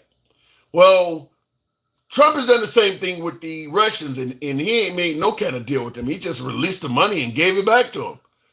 Like I said, you're not going to hear much from the right about that, but that's exactly what's going on. Real quick before we continue on, I want to make sure I respond. If they say he's never lied, then they're that dumb. Yeah, if anybody says, I think just especially from a presidential level, if you're going to say that Trump has never told a lie, and I've had callers and guests say that, that's insane. All politicians lie, and I think Trump has probably did that more than anybody, simply put, because he talks so much. So, like they said already that Trump's been in office for a little bit less than 2 months at this point. And I forgot how many hundreds of questions he's answered from reporters. It's been, the last I checked was about a week or two ago when Fox News was televising it. He's answered like 10 times as many questions from reporters as Biden had during the same period of time. At this point, it's probably more like 11, 12, 13 times as many because he keeps doing it. But because he answers so many questions, he holds so many rallies, if he repeats a lie, he's going to repeat it over and over again. He's going to keep repeating it over and over again, such as when he was demanding the rare earth minerals from the Ukraine and saying that they owed us $500 billion or something like that. That number's greatly inflated. That's not true. And he's repeated it over and over again because he talks so much. So he's going to certainly tell more lies than any other politician just because of the fact that he holds more press conferences. And he tends to repeat the same lie from conference to conference to conference. And that means you told one story that was not true 4 or 5 times, 10 times over and over again. So he lied more than all of them. Russia was the only ally in World War II because we had the same enemy. It wasn't with respect or love. Well, true, Russia was our ally in World War II, but they weren't the only one. I mean, obviously the UK, France, who else was our allies? I'm trying to think of big allies. I mean, we had allies other than just Russia, but I get what you're saying. And what she says, roughly 30,000 lies in his first term. Yeah, I heard it was more than that. I actually heard it was more than that. Because he, like I said, he goes from place to place, holding all these rallies, repeating the same shit. A lot of the claims about the Haitian migrants, I can't stop bringing that up. That's a complete lie. I mean, obviously, every time he talks about the election, something he says involved in that is not true. Anytime he talks about the 2020 election, some of that's, whether it's the million voting machines, dead people voting. Now they got this whole thing about people getting Social Security at the age of 150. A lot of that's not true. Certainly the numbers, the amount of people that are getting fraudulent payments. Yeah, and he says it over and over again from place to place to place. So it is what it is. Meaty Rock says, you don't know that. You just trust people's word over his. Now, I know the Haitian migrant thing, I'm fairly certain is not true. Fairly certain is not true. And the proof is in the pudding that Trump, during his first term, passed a law that made it a felony to abuse animals. So he clearly cares about animals. He made it a law, made it a felony to abuse animals. You're going to tell me they're eating pets in Springfield. You're out here talking about DEI and affirming. What are you doing about the pets that are being killed? You haven't heard him say a damn thing about that at all since he became president, which shows there was no major issue there. That, to me, you don't need to hear anything more than to see what his actions are to show you that's a clear-cut lie. No follow-up. You haven't heard him say anything else about it or anything. It was a lie. It was a lie, plain and simple. So, yeah, you don't need to necessarily trust people's words. Sometimes it's pretty clear what he's saying is a lie by his own actions. It's a cult, Tim, says Kevin Kels. I believe the cult thing alone. I hear that often. Let me go back to the box. Nobody is getting fraudulent payments. If they were, where are the indictments? And that's a great point to be made as well. One of the arguments, I got into a debate, and I'll go to the box after this, but I got into a debate with somebody that swore up and down that the Republicans do not intend to touch Social Security. I don't know if they are or not. I'm not going to try to spread misinformation or propaganda based on what the liberals are saying. Are they going to touch Social Security? Some say yes, others say you don't have to worry about that. But I will point this out. Elon Musk has been promising to get rid of waste, fraud, and abuse in federal spending. Saying that everywhere you go. When you listen to what he is saying about the Social Security Administration, people getting checks at 150, people are dead still receiving money from Social Security. Now he's on Joe Rogan referring to it as a Ponzi scheme. It's clear that he believes there's a lot of waste, fraud, and abuse within the Social Security Administration. Now, taking that in consideration, when you look at how he's handled waste, fraud, and abuse in other organizations, oftentimes it is widespread terminations or getting rid of the organization altogether. He's pointing out a ton of waste, fraud, and abuse in the Social Security Administration. I'm not saying he's going to get rid of Social Security, but he's going to do something. He's not known for pointing out all this waste, fraud, and abuse in any organization and doing nothing at all. So something is going to happen to Social Security. I'm just basing that on his prior actions. Anywhere he claims he's found waste, fraud, and abuse, he's done something with that organization. It's generally been mass amounts of firings or a complete eradication of that organization in every case. So if he's pointing all this shit out in the Social Security Administration, he's going to do something about it. I don't think that's a speculation, propaganda, or liberal talking points. I think that is based on the analysis of what he's done so far. Something is going to happen with Social Security if Elon Musk is allowed to continue.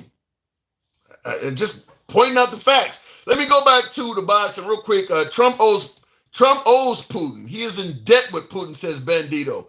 That's what my last caller was talking about, but she used a lot of graphic descriptions to talk about what Trump is doing to Putin. Canada is not becoming a 51st state. That's what Trudeau says, but some are arguing that Trump intends to destroy the Canadian economy and maybe force their hand in some way or another. Dennis Calhoun says Hegseth stops offensive cyber operations against Russia. And, you know, I said that on the program last night, and I got hammered for saying this, but it does seem like we are becoming a Russian ally. I mean, everything he's doing towards Russia is favorable. Like, everything he's doing is in favor of Russia. I think it's hard to deny that. Going back to the box, one of my subscribers, we tend to give them first digs. Miss Mo Better. Good evening. Good evening, Tim. Hold on. You know, I got to turn my camera on. Good to see you. Good to see you. Well, yeah, you left me on hold. I was like, it's late. I got to go to work in the morning. Let me go to bed. And you must have, because the minute I went in there looking for you, I even called your name out and you were gone already. Yeah, nah, I had to go to bed. It was late. I stopped by somebody else's real quick, and I was like, night. So how we looking now? I mean, we got tariffs. We're not sending money to Zelensky anymore. Are we on track now? Is Trump making America great? No, he's making us Russia's second state. we Russia's 51st state. So you're making it sound like Russia owns us. And soon enough, he will. He owns Trump already. So you also believe that Putin has something over Trump? Yes, and you know what? They've been telling us now, like I said, that day he had that meeting in the Oval Office with Zelensky in there, that kind of solidified it for me. He showed me. You showed that you have something really to prove. They crashed out. Talking about him not wearing a suit and him not saying thank you. Tell us what he's over there doing so we can back the reasons why you don't want to give him any more support. Yeah, to me, questioning why Zelensky did not have a suit on really shows a lot of just disdain and overall dislike for the guy. Considering we've been seeing Elon Musk walking around with a tech support shirt on all over the damn place. Oval Office. Yeah. With a tech, and the Black MAGA hat on. You got, like I say, he has his son in the Oval Office putting boogers all over every dang on thing. Yeah. Come on, they worried about the wrong thing, and he brings JD because JD Vance he has no filter when it comes to his mouth.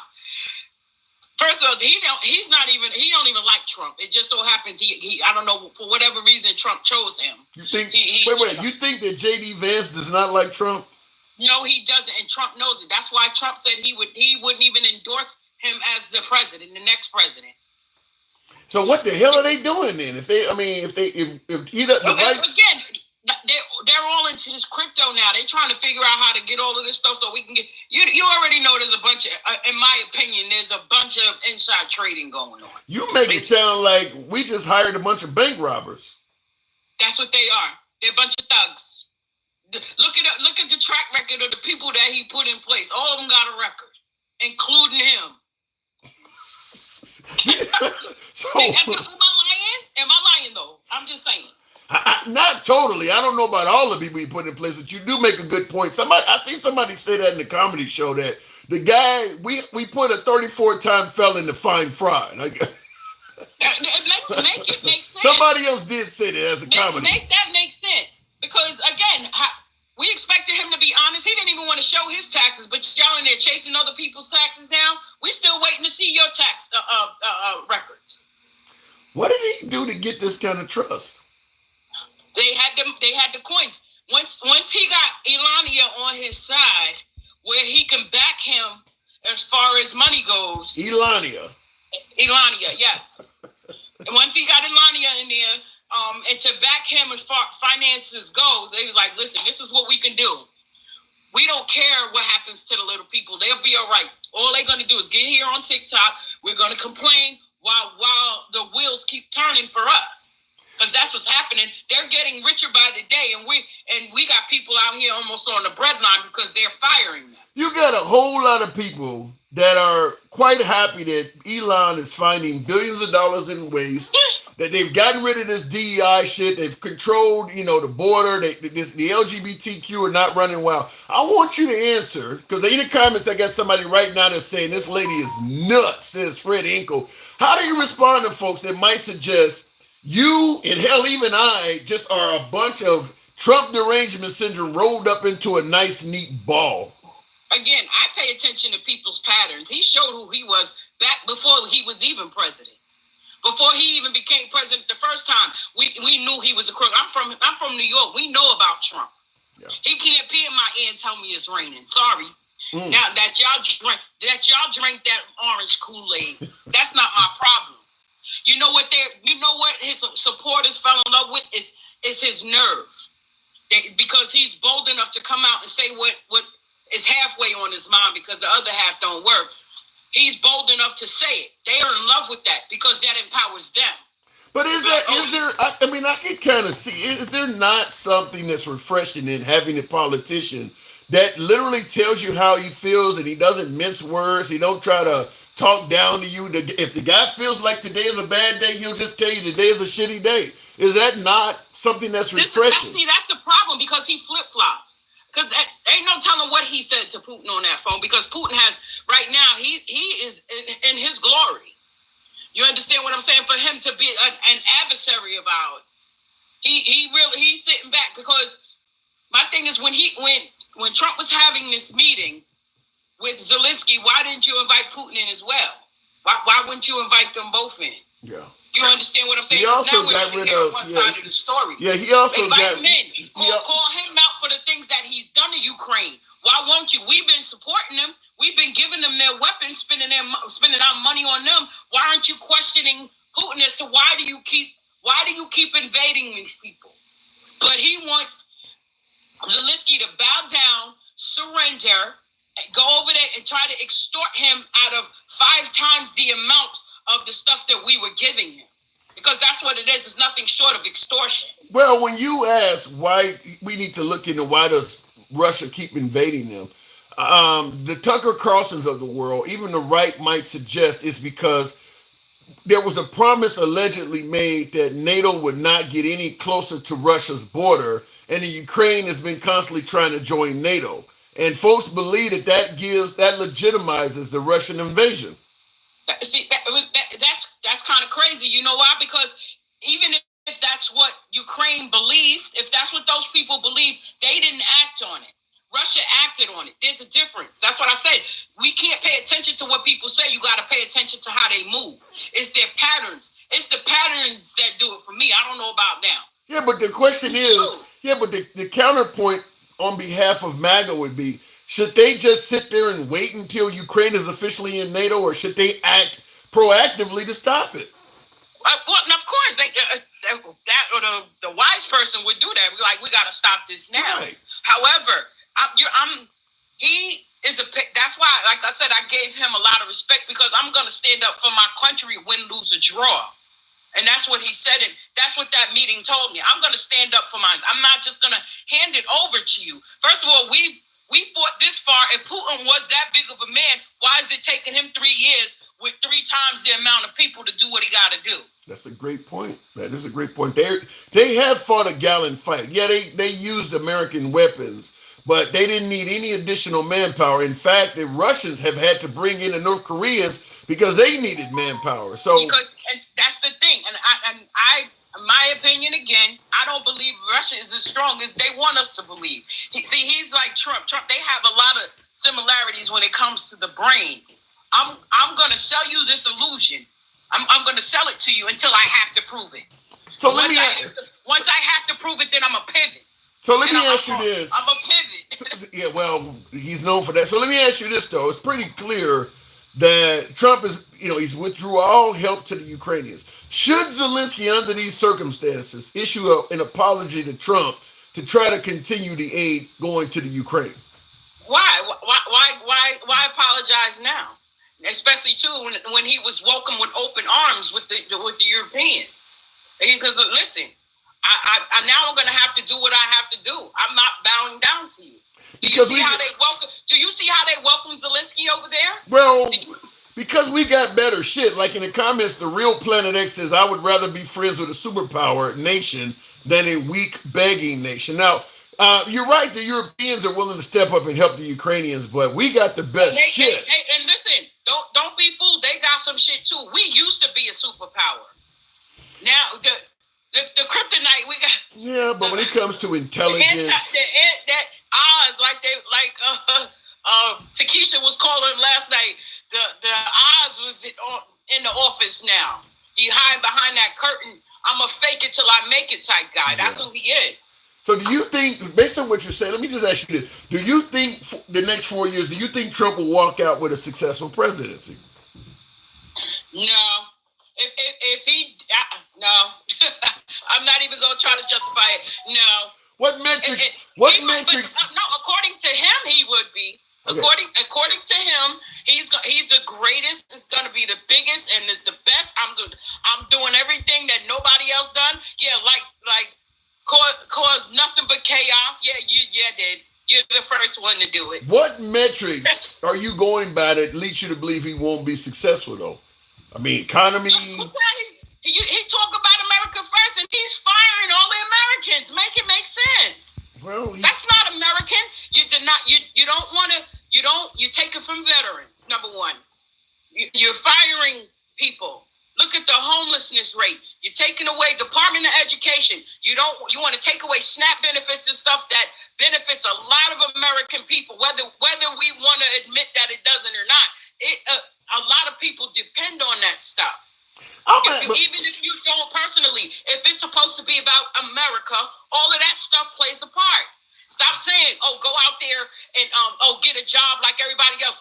How can anybody make it make sense now? How can anybody working at McDonald's making $15 an hour, working 15 hours a week, afford $1,500 to $1,600 a month rent. Because they're going to tell you McDonald's is not the place you should be working if you're trying to maintain an apartment. And they believe that place is for kids. It ain't for an adult trying to maintain an adult lifestyle.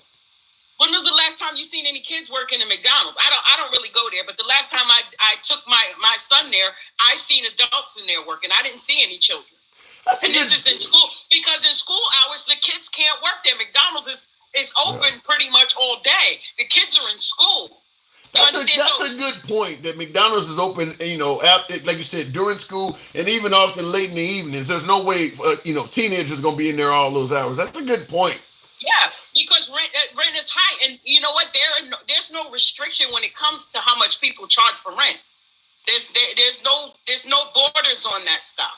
Well, Jackie in the comments said that you need to work more hours if you can't afford the rent. What you gonna go in there and hijack the boss? Some people should just mind the business that pay him and shut the fuck up, because that was asinine. That's asinine. If they put you on the schedule for 15 hours, you're not going to go in there and bully your way around. You're going to be fired. Yeah, but you do know, working at McDonald's with a 15-hour per week schedule or whatever the hell, you're not going to be able to afford an apartment no matter who president. But again, all right, so he's taking away programs that people that do actually work those jobs have to depend on, like Section 8 and SNAP benefits and different things like that. Those are some of those people that receive those things do work. Now you keep saying go get a job that's paying more money. I'm gonna go and work as Secretary of the State. Let me apply for the job without any kind of education. Do you think they're gonna just hire anybody off the street? No, I get what you. Yeah, I get what you're saying, but there's a lot of levels between Secretary of State and working at McDonald's. I'm just using that as an example, but there's still a lot of other things that they're not going to hire you for. They're not going to hire the people that are working in McDonald's. All right, let me go fill out this over here. I'll be a secretary in the county or something like that. No, they're going to take people that do have these college educations and stuff first. So if you don't have, then you want to say, oh, well, you should go to college. People can't afford that either, and America doesn't want to help them. Talk about, oh, well, I had to pay, so they should have to pay. And you raise a good point. You raise a good point about America not wanting to help them, and I had to pay, so you should have to pay. Because the whole argument is, instead of sending money overseas, let's take care of Americans first. But you're making the argument they ain't gonna do that no matter what. They're not gonna do it. They're not gonna help us out. And they keep saying Elon and them finding any money. Name me a specific where the fraud that they found. Because first of all, we already know they inflated the numbers of how much they found, right? Yeah. They put 8 billion and it's only actually 8 million. It might end up 8 billion after you add all of that stuff together. But it's not what they're putting up on their sites. That's why when you go to the sites to look for it, all of that stuff is removed. A lot of that stuff is taken off because it's false. They're lies. I am aware that's happened, but in regards to, what has he done or not, I can't throw him under the bus because he said he's done a lot of stuff. As you rightfully point out, some of that stuff has not been true, but I'm going to reserve my opinion on Elon because at the end of the day, he hasn't proved anything. If he comes through and actually proves a lot of that stuff, some of it might be good. But right now, MAGA and the right are celebrating Elon simply on what he's telling people. I'm not there yet because, like I said, a lot of things he's told people has turned out to be not accurate. So I need receipts before I buy into it. I'm sorry. I need some receipts because their math is not mathing. No argument there. Their math is not mathing. And like I said, they buy into the nerve. They buy into him having the balls to say whatever, whether it's true or not, because most of it we know he's proven wrong, lying 35,000 times. They still follow him because he gives them he's like a battery to them. Because then they get on here and talk shit, and then somebody got to cuss them out, and they want to play victim and call and report you to TikTok and all that stuff. You see what happened to me last time. Are you telling me MAGA? You're not telling me MAGA is all about cancel culture. You're not telling me MAGAs are snowflakes? MAGA, a.k.a. moo-moos. And I gave you I know what that means. I gotta go. I appreciate it. Yeah. Thank you, Ms. Mombetta. Always a pleasure. Moving on with the program. You too. Moving on with the program. Who has time to count 30,000 lies? Plenty of people do. Trouble. What does it says? Trouble Man Mike. You say who has time? That's easily done. The media is literally watching everything he says. There's records of every speech he gives, every tweet he sends out. It ain't hard to do that if you break down. I mean, when you think about a big news organization like MSNBC or CNN that may count his lies for you, how hard is it to get 5 or 6 people, and your job is to simply go over what Trump said to the public? Your job is every Monday for Trump's term. So you're talking, I don't know, maybe 200 Mondays. You can easily go over those speeches while you're sitting around at the house, while you're feeding your dog, walking your dog, you listen to it. It ain't hard to, I mean, some of the lies are pretty well known. I don't think it's that hard to count them.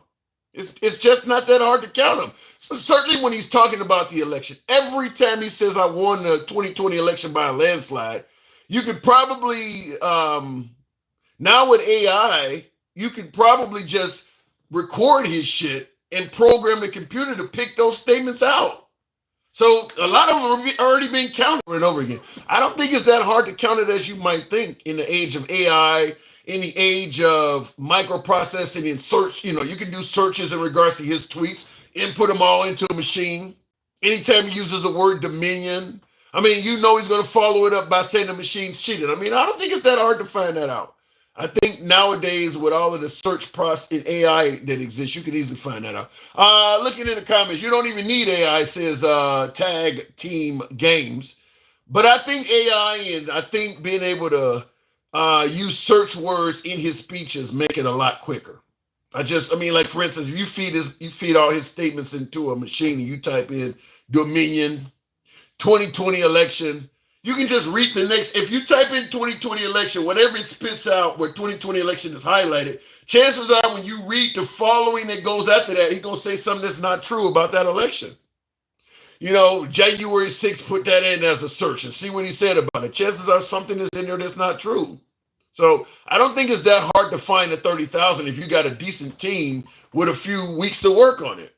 And not to mention, they're counting him in real time. Like right now, there are people that are counting his lies already in his second term. There are people, just like there were people counting Biden's. So they're counting in real time. Real quick in the comments, I want to make sure I didn't miss anything. The website's 105 billion saved.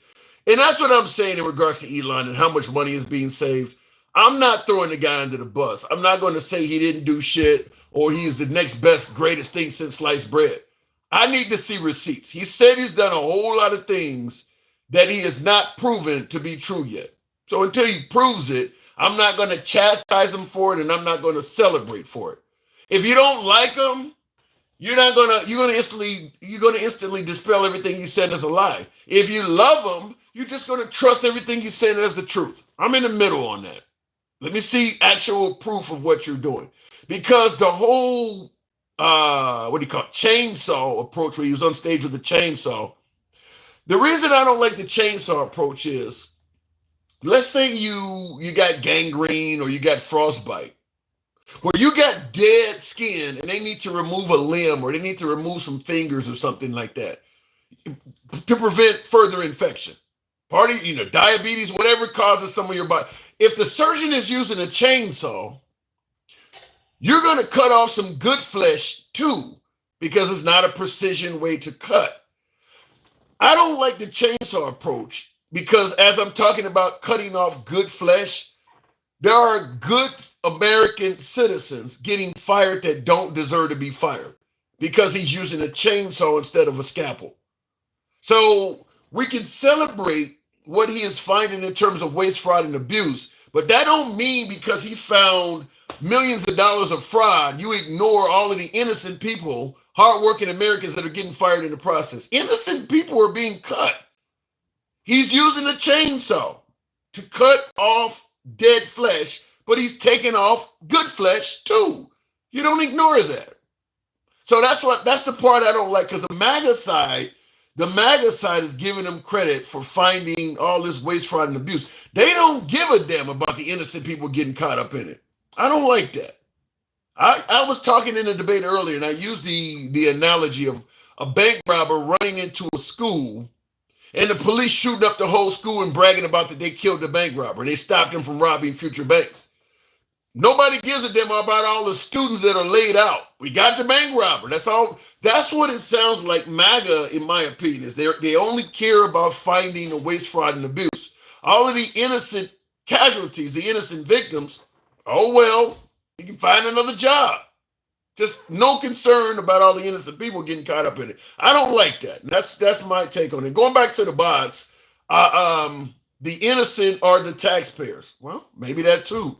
Show me a show off that wouldn't show off if he could.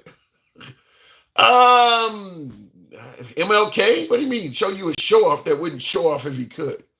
Who hired the innocent people? America. They work for the federal government. Going back to the box, some of them are MAGA. Yes, some of them definitely are MAGA that's getting caught up in this shit. No doubt about that. Going back to the box, I don't know what I'm looking at, but we'll go to one of my viewers, Chris Sanders.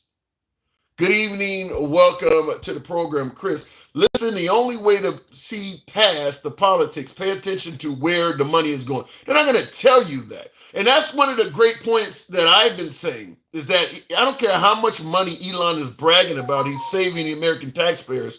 If he's not telling us what you're doing with the money, who gives a damn? I'd rather know that the money is going to the Ukrainians or starving Africans or something like that than to know you saved us billions of dollars and it didn't make a difference in my life one damn bit. At least the Africans or the Ukrainians or whoever, at least they were acknowledging that the money was helping them out. If you saved America damn near $1 trillion and no American is bragging about how that money helped them out, then damn it, send it overseas, because at least we can now see the benefits of the money being spent.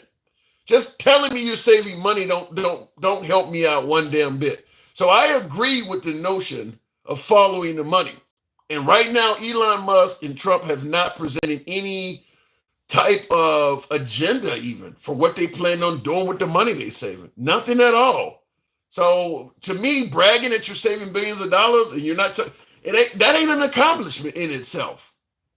Other than, here's where I can see it might be an accomplishment, at least for MAGA. Let's say you can show that you prevented money going to a cause that MAGA don't like. Their viewpoint is, I don't give a damn if I don't get any of the money. I feel happy just knowing it didn't go to them people or that group or that cause or that study. I think that's more of what it is. I just don't want to know that money is going to help that cause. I don't need any of it. Just stop it from going to that cause because I don't favor that cause. I think it's more of that than people actually benefiting from it. Like DEI and affirmative action is something that MAGA really likes that Trump took a stance on that. Even though very few Trump supporters are being hurt by DEI at all. You don't hear, because if you can show that you applied for a job and you had more talent, more merit, but they put in a woman or a black person or Hispanic over you, you have at least a lawsuit. Notice nobody's coming forward and saying I sued because of this, or I can show my resume is way better than the person they put in. Notice how nobody's coming forward and saying that. They're just yelling DEI. So I just don't want my money or my country allowing something like that to exist.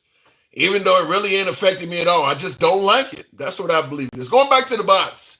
I tried to bring a guest up. It did not work. I'll go back to the box.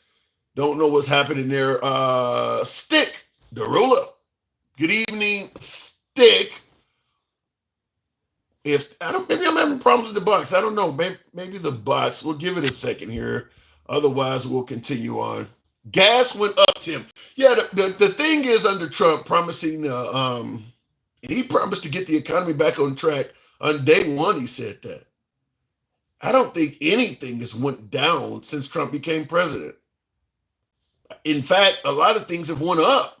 As you're pointing out, gas, the price of eggs was a big conversation under Biden. You notice you don't hear anything about eggs at all from the right anymore. I watch a lot of Fox News. They would have reporters doing segments in the grocery aisle during the Biden administration. None of that's happening anymore. They don't even discuss the price of eggs at all. But when Biden was in office, every morning you could look on there and they're talking about the different things. The price of eggs was part of the conversation. Even then, Fox and Friends in the morning, they're talking about the price of eggs. It's not even been discussed anymore, even though the price went up. So kind of makes you wonder, was the price of eggs really hurting the American people at all? They seem to be okay with it now. He never said he would fix everything on day one. Trump, what does that say? Trump won bitches. I love the name. Well, you're saying he never said he would fix everything on day one. True. But he did say he would fix a lot of things on day one. And he's fixed nothing on day one. So you're right. He didn't say everything, but he did say he said he was going to end the Russian-Ukrainian war. He said he was going to turn the economy around on day one. That didn't happen. So no, he didn't say he was going to do everything. But in reality, he did nothing. So none of the day one promises have been met that I can see of, other than, I guess some of the executive orders like freeing the January 6 hostages, as you guys, that stuff he did on day one. But things that affected the average American, I don't know what he's did anything on day one. I think all of this shit we're now saying, no, you can't do that on day one. You got to wait a few months or however long it takes. Will G says, therefore, Trump, Will G, you be killing it with that. Therefore, Trump ain't shit. All right, so continuing on with the program, insurance cut in half. Isn't insurance cut in half? I got to notice they're saying that Elon and the Doge outfit is doing something with insurance. Has anybody else heard anything like that? That Doge is going to be responsible for subsidized insurance or something like that? I thought rent was cut in half. That definitely didn't happen. Yeah, Trump made a lot of promises that people bought into that the president really has no control over that. Like lowering inner city crime. He promised to bring crime down in liberal cities. There's no way the president can do that unless you just completely throw out states' rights out the window and start sending the federal government in places, which is exactly the opposite of what the right tends to want, is federal government every damn where. So, yeah, he made a lot of promises that are not, they're not possible. They're not possible, such as, lowering crime in major cities. Doge is quitting. Doge is gutting the absolute waste of, what do you say there? How about the borders and immigration? He absolutely successfully did that. I'll give Trump major credit for securing the border. There's no denying he did that. Border is way more secure than it was under Biden. Probably under Obama too, even though Obama was known for deporting people. I don't know about Trump meeting his promise of being the largest having the largest deportation in history just yet. But border security under Trump is significant. He has succeeded in that part. Mike, I'm going to get chewed out, but let's see what Mike has to say. Good evening, Mike. The bitter gas has been unsecured. What does that mean? Good evening. Tariffs. What's going on? Tariffs. What say you? Crazy as shit. Did you listen to Trudeau? Did you listen to his speech? Talking about why would you do this to your friends and all of that? Yeah, I heard him. I listened to his whole speech. Do you see how he addressed Americans as if he were our leader? Yeah, and he called Trump Donald. He called him Donald. But he called Trump Donald. Talking about his first name, yeah.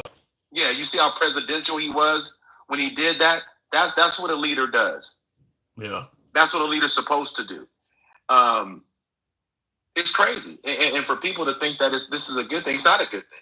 But, there's a lot of backdoor channel shit going on that we'll probably never know the extent of what they're talking about. Should Zelensky apologize to Trump?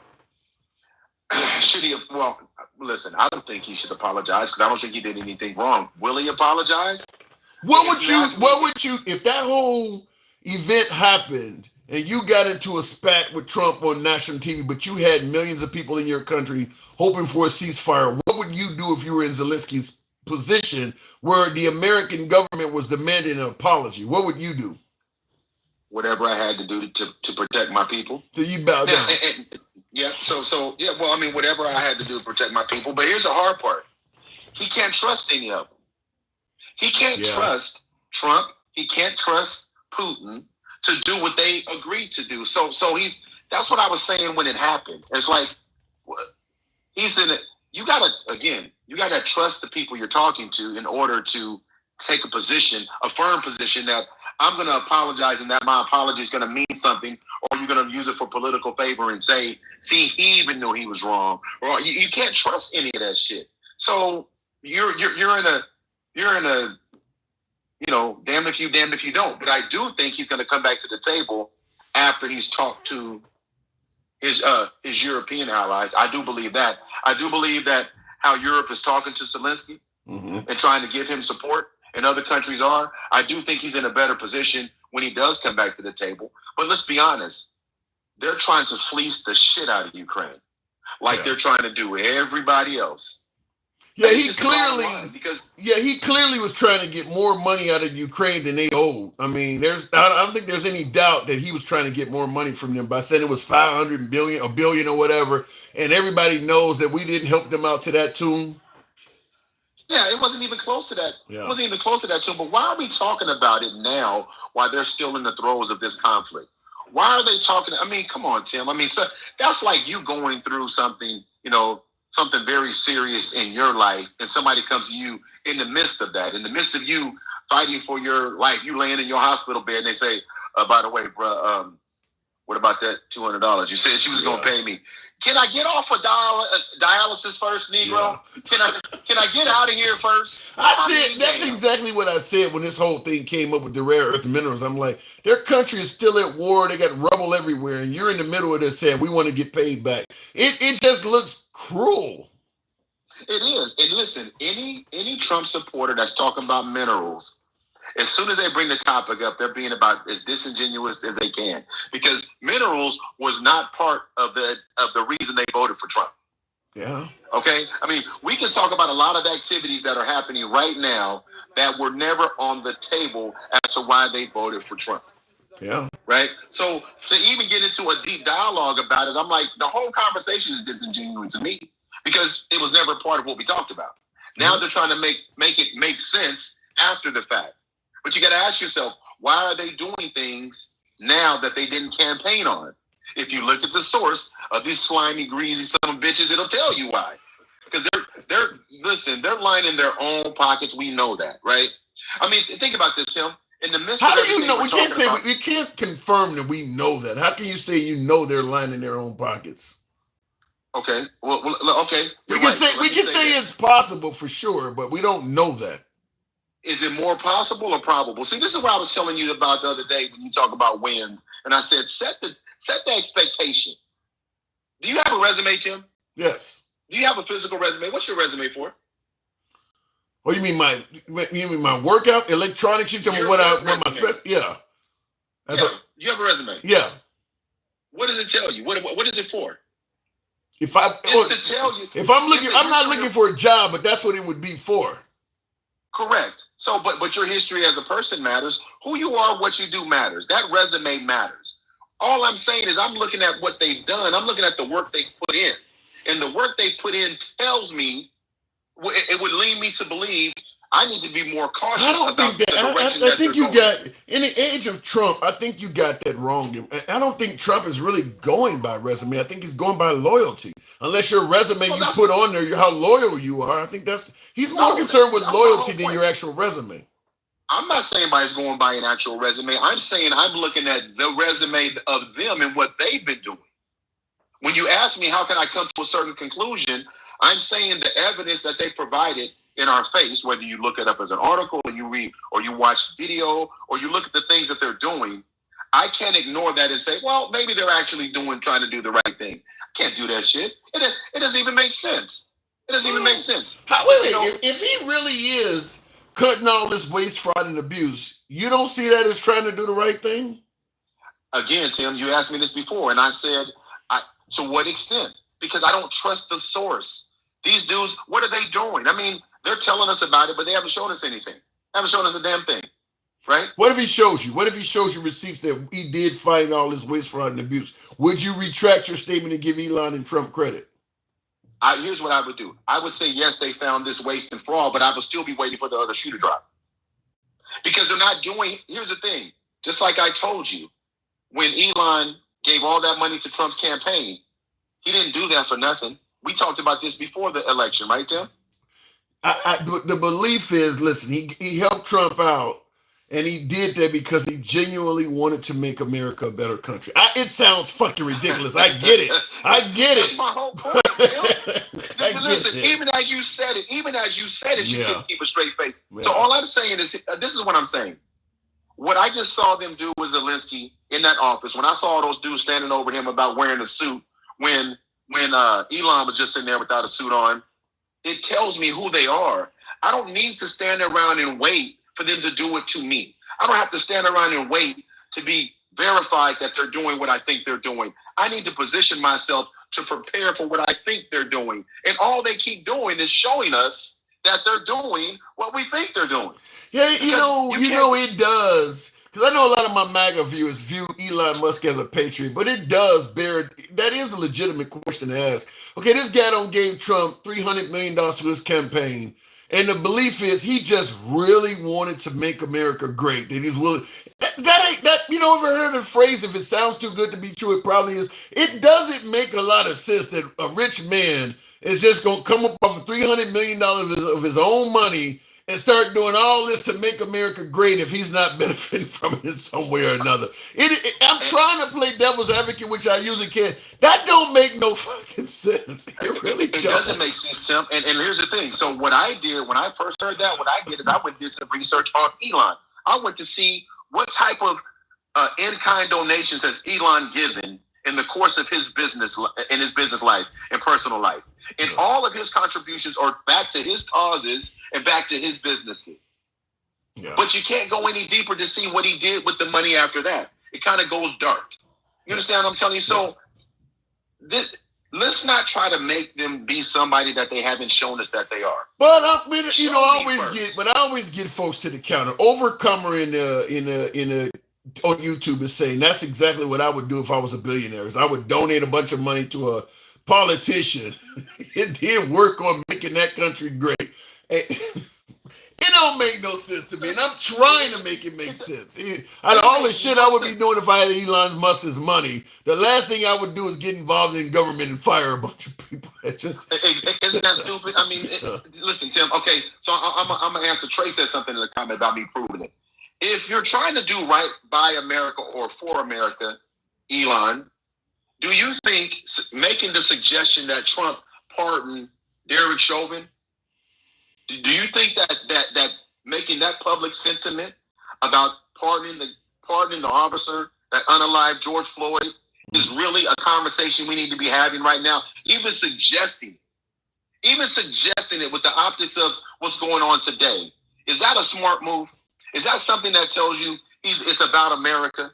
It's about making America better, about everyone here in America? Absolutely not. I don't even think, because Derek Chauvin does have federal, civil rights violence. I mean, he does, part of that is his sentence, but, his state sentence is bigger. So even if Trump pardoned him, he can't save him from the state of Minnesota. So he could do it for symbolic purposes. But Tim, and MAGA would certainly celebrate that. Right, and they would celebrate a police officer that unalived somebody on television being pardoned. And my question, again, is, where does that statement align with moving us forward? Well, that action? Derek Chauvin didn't kill George Floyd. George Floyd died of COVID or a heart attack or a drug. He didn't. There you go. There you go with the fuckery. And see, here's the thing. I knew you were gonna go there. I knew you were gonna go there because I get it. I get it. And you're so funny. There'll be some people in your comments going, "Yeah, of course he didn't die. They had fentanyl, all this crazy. It's nonsense." But my point is, it doesn't move us forward, is what was my point is. It does nothing for the conversation. What J.D. Vance did to Zelensky doesn't make anyone feel better. And how do we know? Because the world responded. How did the world respond? How did other world leaders respond to that? Don't take my word for it. How did the rest of the world leaders respond, Tim? Not well. Well, in regards to your comment, just going back about how pardoning Derek Chauvin would not move the world forward. I don't think it's about moving the world forward. I think it's about winning. And I think that if Trump could get Derek Chauvin out of custody, that is a win in regards to sticking it to BLM, sticking it to the anti-police liberals, and they would count it as a win. They would certainly love to see Derek Chauvin walk out of incarceration. They would love that. And so, oh sure. So now we're, and again, we're back to that winning shit again. You and I are back to this definition of winning. You already know what. Yeah. But again, we don't. No one wins with that. No one wins with that. All you do, honestly, all you do is put more officers in jeopardy. That's really all you do. You put more people in jeopardy because now you have citizens going, I can't depend on law enforcement or the law to protect me, so I have to protect myself. And you got good officers out there that are going to be in the crosshairs of somebody thinking like that. This is what happens. I don't think they care about any of that. I get your point, but yeah, I know they don't. Which, again, but what I just said has to do with Americans, right? It has to do with the American people. So if they don't care about what I just said, back to my original point, they don't care about truly the American people, because you would not allow that to happen. You would not allow another person to get caught up in it. But you're right, they don't care. So that's why I can't have a conversation about, are they trying to do the right thing for America, because they're not showing us that they are. We never talked about minerals in Ukraine. That was never a part of it. So allow all of those Ukrainians to potentially get wiped out by Russia for some minerals is absurd to me. But I think the minerals are just like the tariffs based on fentanyl. I don't think that I don't think Trump is imposing the tariffs because he cares about fentanyl coming in the country. Now, I'm not saying he does. I'm not saying he does not want fentanyl to come in the country. I'm sure he probably does want that to be stopped. But I don't believe that has anything to do with the tariffs. I believe that Trump is trying to deliberately act on a land grab, maybe weaken the Canadians' economy so that, he has more options there, because he clearly wants them to be part of America. He said it many times. Same thing with Mexico. I mean, for some reason or another, he may be trying to collapse their economy. I think the tariffs have a different reason than what he is telling us. So are you suggesting that he's lying? I'm just asking. Trump doesn't lie. He exaggerates a little bit. He doesn't lie. So what crazy grandma was talking about earlier, going back to that real quick, Pete Hegseth suspended the cybersecurity that was for Russia, right? I hadn't heard that. I had not heard that. Yeah, that was maybe yesterday or the day before. And now they're talking about easing sanctions on Russia. Yeah, I do know about that. So you're easing sanctions. You're suspending the cybersecurity office that protects us from Russia. Just Russia, in the midst of trying to stop this conflict. Putin is actually, in terms of Interpol, Putin is a war criminal. So even if we ease the sanctions on him, certainly at this point with our relationship with Europe, I doubt if they follow suit on that. So it ain't like he still can't. In fact, all of these motherfuckers are. I don't know about Xi Jinping, but I do know Netanyahu's a war criminal now. The people that Trump is associated with, Putin, it ain't gonna be long before Trump ends up being viewed as a war criminal too. But yeah, the people he's associated with are all war criminals. So 100%. So again, Tim, there are 361 people. By the way, we got to get Tim up to at least 100,000 before we leave. I mean, there's 361 people in here. 100,000 out, it should be easy. I didn't ask that. Appreciate it. Yeah, get my damn likes up. Appreciate that. Yeah, I mean, that's 100,000. I mean, we tapped the screen 100 times. We'll blow right past that. 100 times each, we'll blow right past Appreciate that. But here's the thing. We have to stop making these. They haven't earned the right to give them to rationalize your own thought process, right, Tim? Like you said on talking to me right now, you said, I'm trying to make sense of it, right? I'm trying. You're trying to make sense, right? You're trying. So some of it I can, like the winning. I know how important the winning is to MAGA. I can make sense of that. But you're talking about MAGA winning. That's a different definition that we've all grown up to winning. I told you this before. You're saying it's a victory, like it would be a victory for MAGA to get Derek Chauvin pardoned. For unaliving somebody on, that's a win? Okay, listen, I'm a Chicago Bears fan. For me, hearing that the quarterback of Green Bay, which is our arch rivals, hearing that the quarterback got injured, that's a win for me. I mean, that's what I'm saying. It's a win to know that the people you don't like are going through hardship and misery. And Trump is hurting the people that MAGA do not have a favorable viewpoint of. LGBT, DEI, affirmative action. They're losing. Trump is winning in those areas. Okay, so I'm gonna use your analogy that you just gave me. Are you hoping that he unalived for your team to win, Tim? Are you hoping that a player gets paralyzed for your team to win, Tim? No, not. Are you setting out to tell your players to target them, to unalive them to win, Tim? I don't want the quarterback of the Packers to die. No. Okay, then. But here's the thing. That's not where their line stops. That's not where their line isn't stopping about humanity. Their line isn't stopping about character and integrity. They don't have that line. That's what I'm saying. So when you call it a win, they're winning with people being unalive, but not caring about health care, without caring about women's rights. And when they call that a win, that's not a win. If somebody has to unalive for me to get a W, what kind of fucking person am I, or who are we exalting behind that desk to say that's the example I want to set for the country, is to put somebody behind that desk that doesn't give a shit about nobody to get a W? You just have a different opinion of what a win is. I mean, maybe yours is a little bit more humane, but I'm saying for them, it's still winning. Yeah, if a woman is denied the right to choose and it leads to her, her death or whatever the case may be, we're still counting it a win because women do not have the right to terminate the unborn. Yeah, she's a casualty. That happens. Just like when it comes to the gun debate. Yeah, a few schools get shot up, but we are here to fight for the right for Americans to be able to own guns. Yeah, a few people die every now and then, but the win is in the 2A legislation remaining under and shall not be infringed mantra. So yeah, there's some humanity questions to be brought up, but they're looking at the win. They're not looking at humanity. Did you say some humanity questions? I'm trying. Look, listen. I know, I get it. I get the format. But at the end of the day, because what you just said is not what they said about Lincoln Riley. That's not what they said. They said one was too many. That's not what they said. Yeah. What they're saying and what they're doing and how they're trying to excuse it is the problem. And people are believing this, and it's crazy as hell. You don't have to listen to anything that we're saying. Look how the world's responding. Just look how the world's responding. Listen, you have leaders of this country speaking to us directly.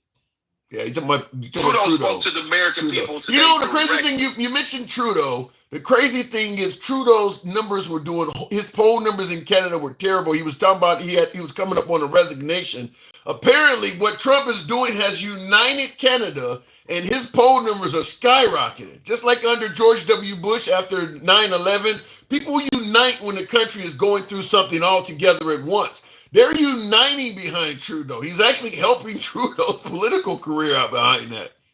Yeah, and here's the thing. He's publicly saying the right things. He's publicly doing what he's supposed to do. I don't know what he believes behind the scene. I don't know what he's going to do behind the scenes. But I know what he stood up and said, and it was the right thing, and he's getting the right response. And he's not the only country saying that.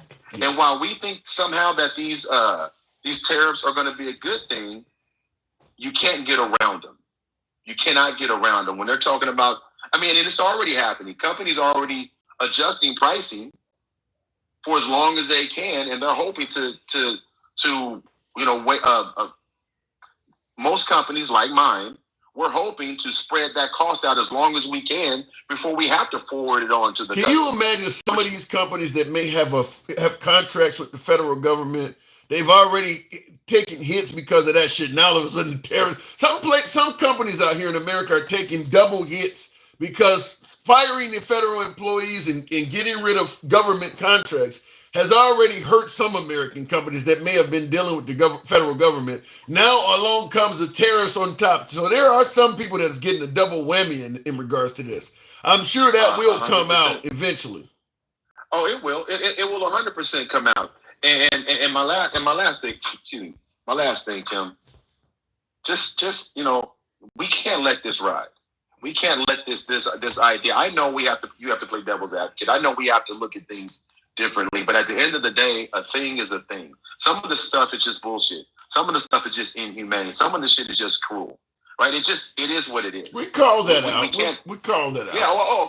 And I know you do. And I know you do. And by the way, Grandma was trying to, I don't know where y'all. Why don't y'all just go ahead and get it over with instead of getting on live with all these people? Just go ahead and get it over with. She hadn't been on the program in at least a month or two. She came in hard as hell. Yeah. There's a reason. There's a reason why people come in like that when they get comfortable in the surroundings that they're in. There's a vibe she gets from you. I'm just saying. I'm about free speech, Mike. That's how we work. I gotta go, but we free speech here. So the vibe is as long as the censors don't fuck with you, I'm gonna let you speak, left or right. So the vibe is you can speak here. Appreciate it. Thank you. That's right. All right, man. Appreciate it. Thank you. And by the way, thank you for Look at them likes. Look at them. I was just about to say that. Thanks for tapping the screen. Appreciate it. Almost 100,000. Y'all can make that work. We're almost there. It's happening around the world. I don't know what you were saying there, G. Lewis. Somebody said something I was mentioning earlier, and I wanted to tackle it. It was criticism towards me, and I don't mind that. David says you're indoctrinated if you believe that. What did I say in regards to that? Something about the cruelty. I wish I could remember it so I could answer. I could actually entertain your comment, David, but I don't remember what I was saying at that point. Will G says you don't need to look far to see that corruption is all over the Trump administration. Elon cutting programs that investigated him is a bad deal. I agree with that. Trump fires the IGs and forced retired another top black 3-star general. Why is he replacing everybody of color he fires with somebody white? I don't want to get too deep down the race rabbit hole, but you notice that everybody he's firing that he's claiming to be DEI, he's replacing them with white males. Isn't that the reason DEI was created? Is that they were only hiring white males? So, I just bringing this up because one of the main issues you hear from people of color, mainly black folks, that when was America great? Why do we want to make America great? And when in the hell was America great? Sounds like you're trying to take us back to the 1950s. And MAGA's like, no, that's not what we're talking about doing. But then this guy is saying that all of the prominent members of color only got hired because they are a member of color, and he's replacing them with white males. So he literally is almost doing exactly why they got why they got DEI around to begin with, is that you got to hire some people that are not just white all the damn time. That was the reason DEI was created. Now, I know the right believes this lack of merit. The whole merit thing, I don't understand. Let's say you own a business or you control several employees. Let's say you got 100 subordinates under you on a factory floor. 100 people working under your command, under your management. They're all white. And all of a sudden, DEI policies come on and they say, listen, we need at least 20% of your workforce to either, we need at least, you can have 80% of them white because they do represent the majority of the U.S. population, but we need at least 20% of your workforce to consist of women, people of color, maybe a disabled person or two. Why is the belief that under those circumstances, the person is going to then go out and hire a bunch of unqualified people, as if there are no people of color you can find that are qualified? Why do people automatically assume that if you got hired as part of DEI initiatives, you don't know the job? Just because somebody tell you to go find somebody of color or a woman, don't mean the person you find is unqualified. So I don't understand where the merit keeps coming up. I could tell you to go out and find a black woman or a Hispanic woman or a gay person to do a job, and if you had enough time, you could find somebody qualified that fits one of those categories. So why is it automatically assumed that if somebody's hired based on that, they don't have the merit? That's what I don't get why that keeps coming up. I just don't understand that. Looking in the comments, because they ain't qualified, says, where's the evidence of that though? Now, he just got rid of the head of the Coast Guard. I believe he got rid of a 4-star black general. Where's the evidence to say this guy got the job and does not have the qualifications? Because you notice the people he is firing, claiming that they're DEI, he ain't bringing up their qualifications at all. If they're not qualified, why don't you fire somebody that is a female, a person of color, or a member of the LGBTQ community, and then show us their resume to make it clear this person should have never had the job. Like Pete Hegseth, for instance. If you look at Pete Hegseth's resume, like how the hell did he get this job? Or if you look at RFK's resume, where he has no medical history, medical background at all, other than being an attorney and suing medical companies, how the hell did he become the head of Health and Human Services? That's what DEI looks like when you talk about no merit. That's what no merit looks like. You don't have the resume for this job. I don't see that with the people that Trump is firing. They actually do have the resume. They just happen to have the wrong skin color or the wrong genitalia. That's all I'm seeing. They do have the skin color. Or the rest. They do have the bullet points on their resume. Because if they didn't have the actual qualifications, Trump would be pointing that out. And you notice he's not doing that. He's not pointing out this general got 4 stars on him. And look what he's done. He hasn't been anywhere. He hasn't served any. Why ain't he saying that? Why isn't he saying that? That should tell you everything you need to know. These people do have the merit. Looking in the comments, General C.Q. Brown was very qualified, as well as General Lloyd Austin, says Carlos. Yeah, why not show us if they're DEI hires? Let's see what they've done in the military. Show us that they never deserve those stars that are on their shoulders. Why aren't they doing that? Pete Hegseth is military. Stand up and show us. Let me see you as, what was he, a major? Let me see you as a major stand before a 4-star general and tell him he didn't earn his stripe. He didn't earn his stars. Pete Hegseth, do that. That's what we need to see. You're not going to see that, though. They're just firing people because they don't like them, kind of sounds like. Looking in the comments, I see I am let it K for something says because Trump is racist. Look, show us that they lacked merit is what I'm saying. Show us that. Don't just fire people and say they're DEI. Show us that they never should have got the job. At least one of them. Do it with at least one of them. Derek Chauvin Simps are wow, says Will. People, when during that time, we've had, when Derek Chauvin got convicted, I was on live, and yeah, people definitely went ape shit about that. It was almost like the O.J. Simpson conviction again. A lot of white people did not want Derek Chauvin to do a day. Like, this guy died of a heart attack. He died of fentanyl. He had cocaine. I mean, I've heard so many different ways that guy died. None of it had anything to do with that knee on his neck. None of it. So it kind of reminded me of everybody standing around during the O.J. Simpson trial, if you go back far enough. Before I continue on with the program, I want to make sure I didn't miss any super chats, but I would really feel better if they actually showed the lack of merit for all the people they're firing. And is there even one? Has there been even one person that they've claimed to be a DEI that they got rid of and they've been able to show you this person had no merit? Just one of them. Gabbard and Patel, Tulsi Gabbard and Kash Patel are the ultimate Trump worshipers and severely unqualified. Tulsi Gabbard, she's also military. Now, she's dealing with intelligence. I don't know. Yeah, I don't know what her military background is for that either. Like I said, for Trump, loyalty is the qualification he's seeking. You can kind of work with everything else. If you're loyal, we can kind of work with you on everything else. And I think that's his primary qualification he's going. Show us Trump's not DEI. Well, Trump got voted in, so it doesn't matter. Let me go back to the box. And thank you guys for getting me over 109,000. I am Marcus. Mr. Walter, I think I meant to click. Thank you. I'm Marcus. Good evening. Man, what's up, my guy? Man, I ain't seen you in a while, man. Appreciate it. Damn, how did you get? You just got here. Somebody calling in on you? Jesus. Yeah, I guess so. Because everybody, hey, they come where I come when I go live, man. So okay. I see you was at 310. I at 351 when I'm in the box. All right. But listen, so what is your topic of the day? Because I can spill from everywhere. I'm gonna let you ask questions, whatever. how I feel. Because, that's what you do. So I'm in because, I see a lot of pivoting from the lefts. A lot of pivoting. How do you feel about the tariffs?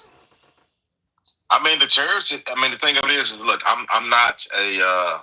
That's not my forte, right? So my thing is that that was his thing in his first administration. It was effective, and Canada. How was it effective? What's making you say it was effective? It was effective. I mean, that was his key strengths, and I think that if COVID wouldn't have came, I think he probably would have got reelected, but it didn't happen.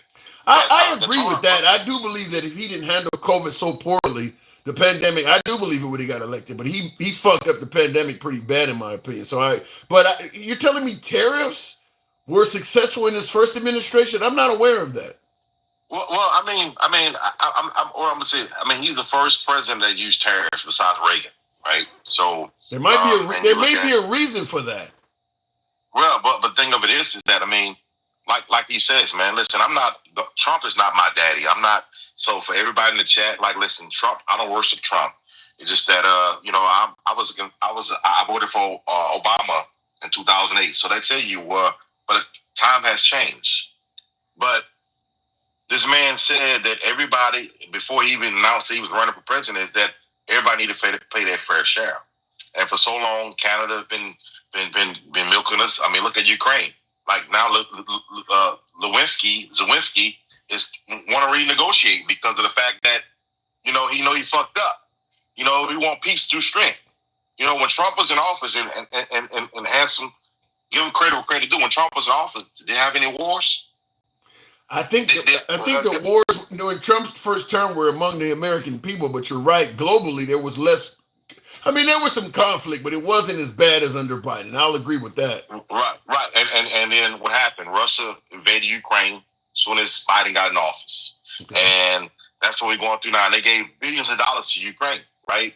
Okay. So, you know what I mean? So, and I love coming your live because, man, you're going to call a spade with a spade, and that's one thing, you always, welcome in my lives all the time. I used to love hearing my grandma go at it, but that's you. Yeah, I did used to debate your grandma. That is, I thought I recognized you. That's been a while, man. Yeah, I do remember that now. Yeah, my big account, I had 140,000 followers. It got banned, so I'm on my last man standing right here. So you've been defending Trump too much, huh? Well, it's been facts over feelings for me. It's not about just defending Trump. It's just been facts over feelings for me. Is because my thing is that, if the party of the left, which is the Democratic Party, y'all party voted to, in the congressional to vote that it's okay for women to compete with men's sport. It's not okay for women. Not women, but it's men to compete in women's sport. You guys agree with that bill, bro, and just as big as I know that, man, that's not okay. Well, I'm gonna tell you. I'm going to tell you right off the bat. To me, your statement that the Democrats voted for men to be able to compete in women's sports is very similar to saying the Democrats voted to defund the police. Most Democrats do not agree with that. Most Democratic voters and politicians do not agree with defunding the police or letting boys play in women's sports. You're finding the far left and tying the whole party and making it sound like everybody's in favor of that. It's just not true. I just did a video. Hold on, hang on. I just did a video on YouTube yesterday that's on my YouTube page showing a Fox News study that even says that 94% of Republicans do not favor letting biological males play in women's sports, and 67% of Democrats don't like it. So even most Democrats, including myself, don't believe that should be legit. Well, right, but why y'all voted to not pass that bill that Trump introduced? Because the Democrats shot it down, bro, and that's what I'm saying. And I want you to give credit where credit is due. Like they shot that bill down in Congress, so now Trump's going to go do executive order or something because he gonna go around Congress. But the Democrats said, look at that vote, bro. They agreed. They disagree with his policy. Like they want it. Yeah. Like they said it's okay. If you are, here's the thing. And listen, I don't know what your belief is, but I believe in God. And some people, on the left and the right, that's conservative that I know, don't believe in God, that's okay. And it's people on the left that don't believe in God, that's okay. But for me, I vote because of my principles and how I was brought up. Okay. And if you are a Democrat today, you cannot be a Christian. And let me tell you why.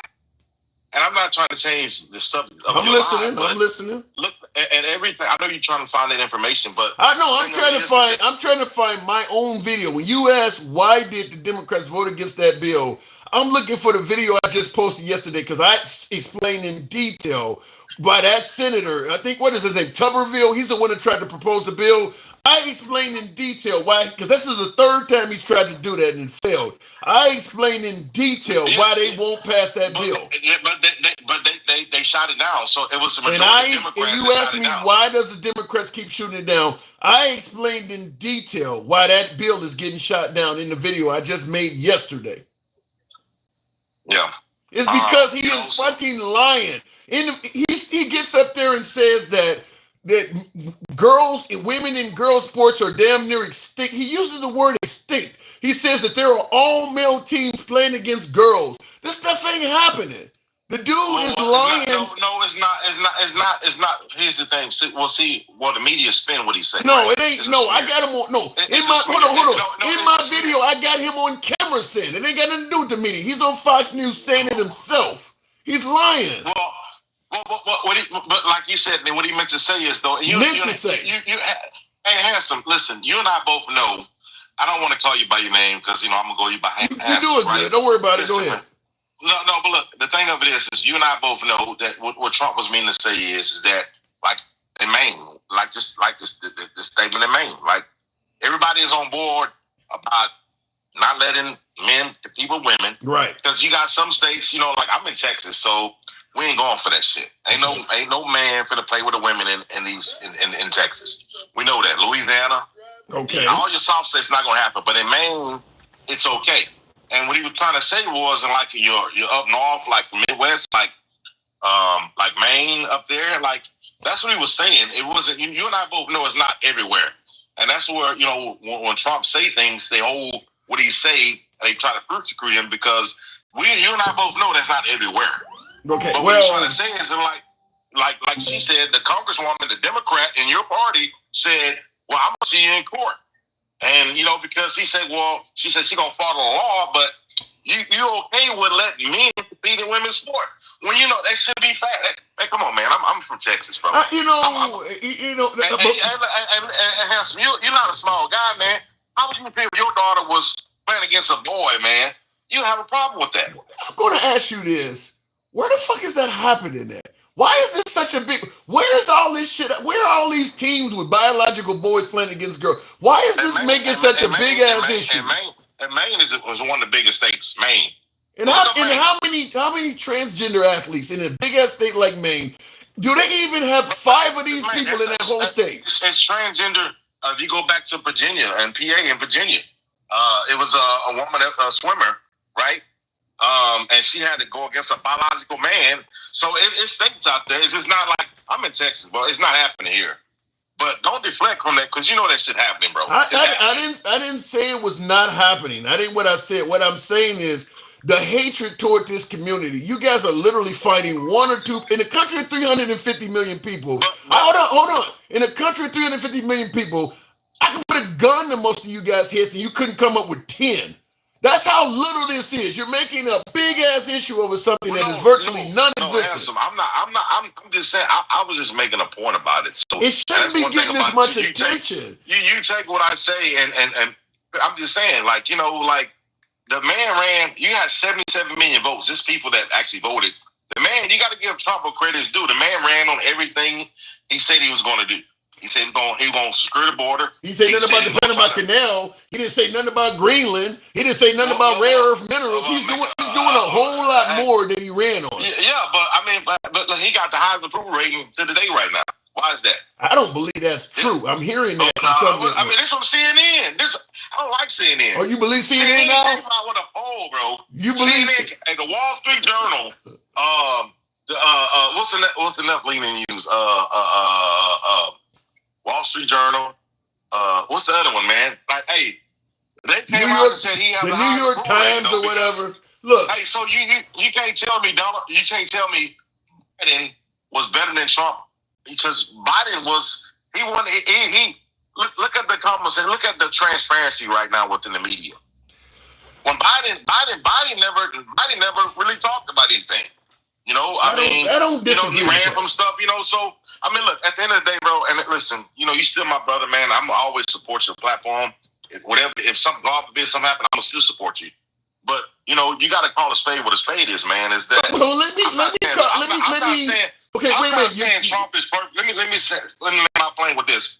I'm not saying Trump is perfect, but by God, this man said everything he was going when he ran this last term. What he was going to do, right? Just like they say, he was going to be Project 2025. He was going to be a threat to democracy, and he was going to take all this away. Just like the Democrats, like Jack and Crockett. They got all these black people up here, puppets up here, saying all this stuff, but they looking like fools now because you got people, like my grandmother's 84 years old, my other grandmother on my daddy's side, she 84 years old, and she's like, she a full of shit, grandson. That man ain't trying to take no rights away, ain't trying to take food stuff from people. I don't know if I agree with some of the, like you mentioned that, you know, he's delivered on his promises.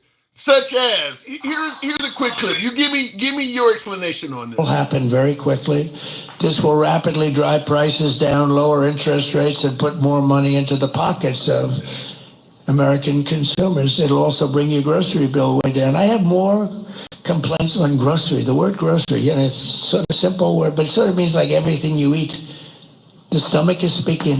It always does. Has he done any of that yet? He said he'd do it on day one. He was going to start that. Has he done anything? Come on now. You have all the intent to do everything. A lot of things, you know, you can't do because you got. You just said he's meeting his promises. I'm saying what I'm saying is, come on, handsome. Come on, don't try to do that to me, right? Listen, I'm going by what you said. What I'm saying is that the man said what he majority thing, no tax on tips. Has he done that? Well, he got it passed, but the Democrats shot it down. So he didn't do it. Well, he did it. It's passed. It got to go through legislation. Well, it ain't happened yet. You're giving him credit for some shit that ain't. But he did. He put the bill between the House and the Senate. He did what he said he was going to do. I will. So now, you're giving him credit for stuff he's talking about doing. He ain't done it yet. And you're already giving him credit for it. He did executive orders to do those things, right? He did what he said he was going to do. Right now, if you get a tip, right now, if you get overtime or you get a tip, do you have to pay taxes on it? Is that true or not? If you get overtime right now, you have to pay taxes on it right now. So he ain't done it yet then. Exactly. But it's still in the progress. When it happens, though, then what? Then I'll give him credit for it. But you're giving him credit now. He doesn't deserve credit right now. Here's another one for you. Here's another one. I will prevent, and very easily, World War III, very easily. Before I even arrive at the Oval Office, I will have the disastrous war between Russia and Ukraine settled. It will be settled quickly. They said before he even enters the Oval Office. What happened with that? Was that a promise made and kept? Okay, so again, handsome. I'm listening. So you know, you and I both know, right? I know he said that. You seen what happened. I seen what he said. You seen what he said. You seen what happened. But right now is Russia is standing down right now, right? They you know, it's still. No, they're not standing down. They're still bombing them. They're not standing down. Well, but it's people dying. But like he said, it's people still dying. But listen, he can end the war. Watch this address tonight, Marcus. He said before he enters the Oval Office. He's been in the Oval Office for like 40 days or more. What happened? Okay. He didn't do this. Okay, so you see, handsome. See, you nitpick the stuff that he didn't get done on Congress, right? Let's talk about all the people he got freed just now. He wasn't even in office. You had no time I get in office. You better release those hostages. And what happened? You had no problem giving him credit for the things he did. Hang on. You had no problem giving him. You had no problem giving him credit for the things he did. But when I point out things he didn't, now all of a sudden, what? Look, he done some things. He failed at some things. Man. Come on. I mean, you and I both know it's politics, bro. You know, it's politics in this game, and you know that, right? Should he be held accountable? And what the Democrat Party is today, that's what they do. They look right now. They have no merits on right now.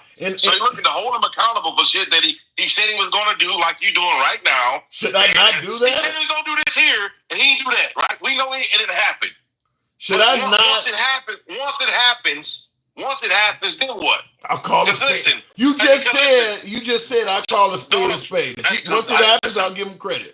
Because listen, Donald Trump, without Donald Trump, a lot of you liberals and even conservative that have these conversations, right? Mm-hmm. They won't have a platform because they're in it for the wrong reasons. One thing I can say about you, even for the truth, but the thing of it is that, man, you and I both know that today, the Democratic Party today is not the party it was when my grandma and my other grandma, she's heard on TikTok, on my daddy's side, don't agree with the Democrats today. Are you kidding me? So you're going to tell me the Democrat Party ain't what they used to be, but you're going to tell me that the Trump Party is the same as Bush and Reagan? No, it's different. Right. They're rhinos, bro. They drain the swamp.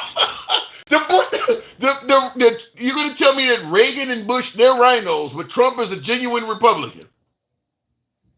I mean, on paper, Trump, Bush he ain't even a damn Christian. You know, did you know Biden? But Obama and Bush have ties together. Bush is a rhino. Trump is not a Christian. He's been married to multiple women, cheating on his wife. How is he? Trump announced that he was a Christian man. He said he was Christian. Nobody perfect, but I mean, you know, hey, the man is a convicted felon. Y'all got him with some bullshit charges and shit like that. But listen, look, at the end of the day, bro, I know how you work and operate, bro. You're not going to pin me in no corner for your audience. But I'm going to tell you. I believe that. I definitely believe that. My thing is this right here, man. All I'm going to tell you is, man, just get some popcorn ready and just watch. 51. Because, see, right now, like you and a lot of other people, y'all only looking at the shit that he ain't getting done. And you only looking at the shit that he did. You only look. Hold on, hang on. The border, you said the border is more secure than it is now than it was. I agree with that, but you just said it right. You said the Democrats are only looking at the shit he didn't get done, and I said you're only looking at the shit he did. So it's politics on both sides. He tried to men from competing in women's sports. Your Democratic Party. I mean, I wish it's not my lie, but I can pull it up and show you where everybody voted against that bill in the Democratic Party. I gotta move it on, but I know you gotta move on, but you know what? How can you be a Christian and vote Democrat? You can't. All right. And that's why I'm gonna live. Hey, Handsome, thank you for letting me up, bro. I enjoy you. I respect what you do, man. There's no hate with you, man. Because you're a fair game guy, and God bless you, brother. I mean that from the bottom of my heart, bro. But I'm out. Thank you for letting me up. Appreciate it. My door's always open to you, man. Thank you. Real quick, before I move on, and he's saying you can't be a Christian and vote Democrat. I could take that conversation a million ways. I don't believe that being in favor of the death penalty, which the right is in favor of, that ain't very Christian either. I don't believe that is, you tell a woman that is wanting to be pro-choice, what she is doing is taking the life of the unborn, so therefore she can't be a Christian. But if you don't like the criminal actions of another citizen, you can take the life. What you're essentially doing is telling a woman, I don't believe your right for killing is accurate, but mine is.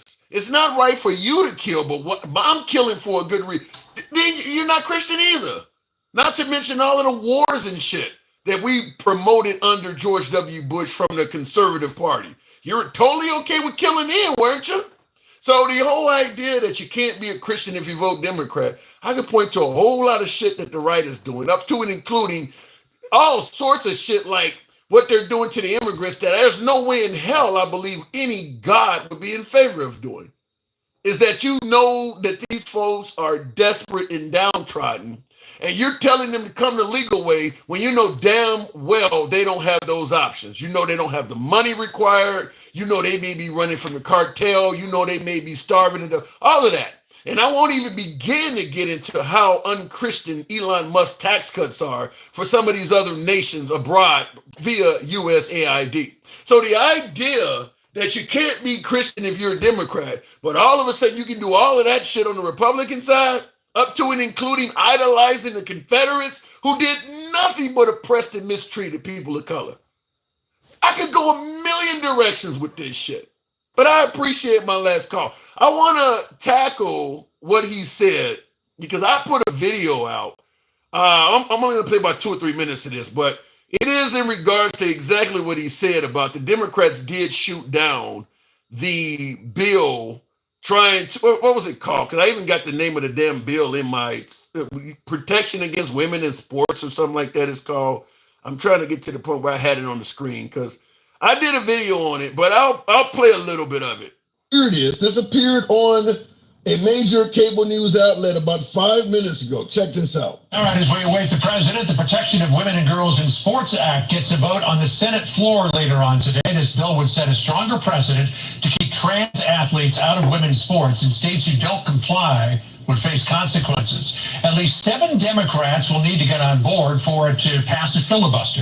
Let's bring in Senator Tommy Tuberville, the Alabama senator who introduced the bill. So do you have 7 Democrats out there who care enough about protecting women in sports to join with Republicans? Well, John, I would hope so, but it's a heavy lift. This is third time I've had it on the floor. I've gotten 1 Democrat vote. That was Joe Manchin. Obviously, he's gone. We're getting to a point now where women and girls sports are getting ready to be extinct because already in states across this country, we have high school teams that are made up of totally boys participating against girls. So it's very serious. Hopefully we can get something done today, but President Trump's executive order is only going to last on 4 years. After that, it'll probably go the other way. Now, I'm 100% against letting a biological male play for a girls sports team, but Senator Tommy Tuberville of Alabama is a fucking liar. Now, I know if you favor the right, if you lean right, you vote for Trump. Nothing wrong with that at all. You know I love my MAGA. But this is bullshit. This is not true. And a hell of a lot of folks on the right believe this, that this is some kind of epidemic that's putting young girls at risk. Let's break down a couple of the statements he made, such as, women in girls' sports are getting ready to be extinct. Where the fuck is that happening at? Show me a school in America where the women or the girls on the team are getting ready to be extinct, as if they're being overrun by transgender females playing on the same team. I don't think he could come up with one school in America that fits the description of what he just said. Women in girls' sports are getting ready to be extinct. He is projecting something that he believes maybe that is way the hell off in the future. I'll tell you it is, and here's where you may disagree with me again.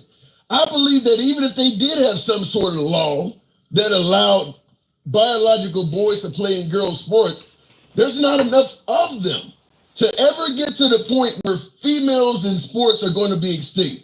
There's just, transgender people represent such a tiny ass portion of society, and then you got to factor in the amount of them that make up for students. Then you got to factor in the amount of the students that actually are playing sports. This is just straight up bullshit. Now, Fox News did give a study, and I'll give you a clip of this. Here's what being honest sounds like, and this is on Fox News. This is what simply should have been said. American people are on this issue, according to a recent New York Times Ipsos poll. 79% of all Americans believe that transgender athletes should not be allowed in women's sports. 94% of Republicans believe that. 67% of Democrats. So the tide would seem to be in your favor. Fox News is right. Most Americans do not agree with biological males playing in female sports. Fox News is 100% right about that. Now, even in their own video, 67% of Democrats do not believe that male athletes should be allowed to play in female sports. The reason why he's had to present this 3 times on the floor and he's not been successful in getting it passed is because he's lying. Listen to the shit he said. Not only did he say that women in girls' sports are about to become extinct, he also said high school teams are made up of totally boys participating against girls. Where the hell is that happening at? Once again, this dude is a liar, period. Even if you believe in the cause he's fighting for, that don't mean you just pretend like what he is saying is true. He is making a mountain out of a molehill to get his bill passed. I think what Fox News presented, showing that even 67% of Democrats are not for this, just tell the fucking truth. Why make up a whole bunch of lies that are easily disproven? If he is presenting this on the House floor and some Democrat questions him and says, can you show me a school in America that fits the narrative of what you're saying, he's not going to be able to come up with one. You can maybe point to one athlete over here, one athlete over there that was born a boy, I'm having a Biden moment, that was born male, and he's dominating a female, which is wrong, as I just stated. But to make it sound like it's happening in so many damn locations, women are going extinct. And I'm at that point, I'm kind of repeating. It's only about a minute left. But that's my point, is the reason why this bill is failing, in my opinion, is because people know what he is presenting as bullshit. Why not just tell the truth? Why go on the House floor and make up shit that everybody knows is not true? Everybody knows that transgender in women's sports is exceptionally rare. Why use words like extinct and boys-only schools? That's just, I mean, how many hundreds, if not thousands of schools exist in America? How many schools are featuring a team that is all boys playing against girls and all of the boys are transgender, females? That ain't happening nowhere. So, as I stated, even though you may agree with his cause, because I don't believe biological males should play in female sports, I'm not going to fucking vote on his side when he's making up lies like that. At the end of the day, I believe what he's doing can get people killed, because you make people look at transgender folks and think that they're just out here either trying to harm kids in bathrooms or play on teams and destroy the work of hardworking female athletes. When the amount of transgender people that are actually guilty of doing that is a decimal point with a whole bunch of zeros after it. It's not enough of them for this to be this big of a fucking issue. So there's no way I'm going to side with him when I know he is presenting a lie as the reason he's trying to pass the bill. And that dude is lying his ass off. Now in the comments, Cornhub is saying it's happening in Nowhereville, Ohio. Exactly. This shit ain't happening. I mean, it's bad when everybody is picking one person in a nation of 350 million people to use as an example. If it's that bad when women are going extinct, I'd say at least 1 out of every 100 schools should have somebody doing this. It should be a lot of examples of it. This amount to nothing more than transphobia. It's nothing more than hatred. You're using one or two people to literally criticize the entire transgender community. It's hate, period. It's hate. The same thing with the fucking bathrooms and all of that shit.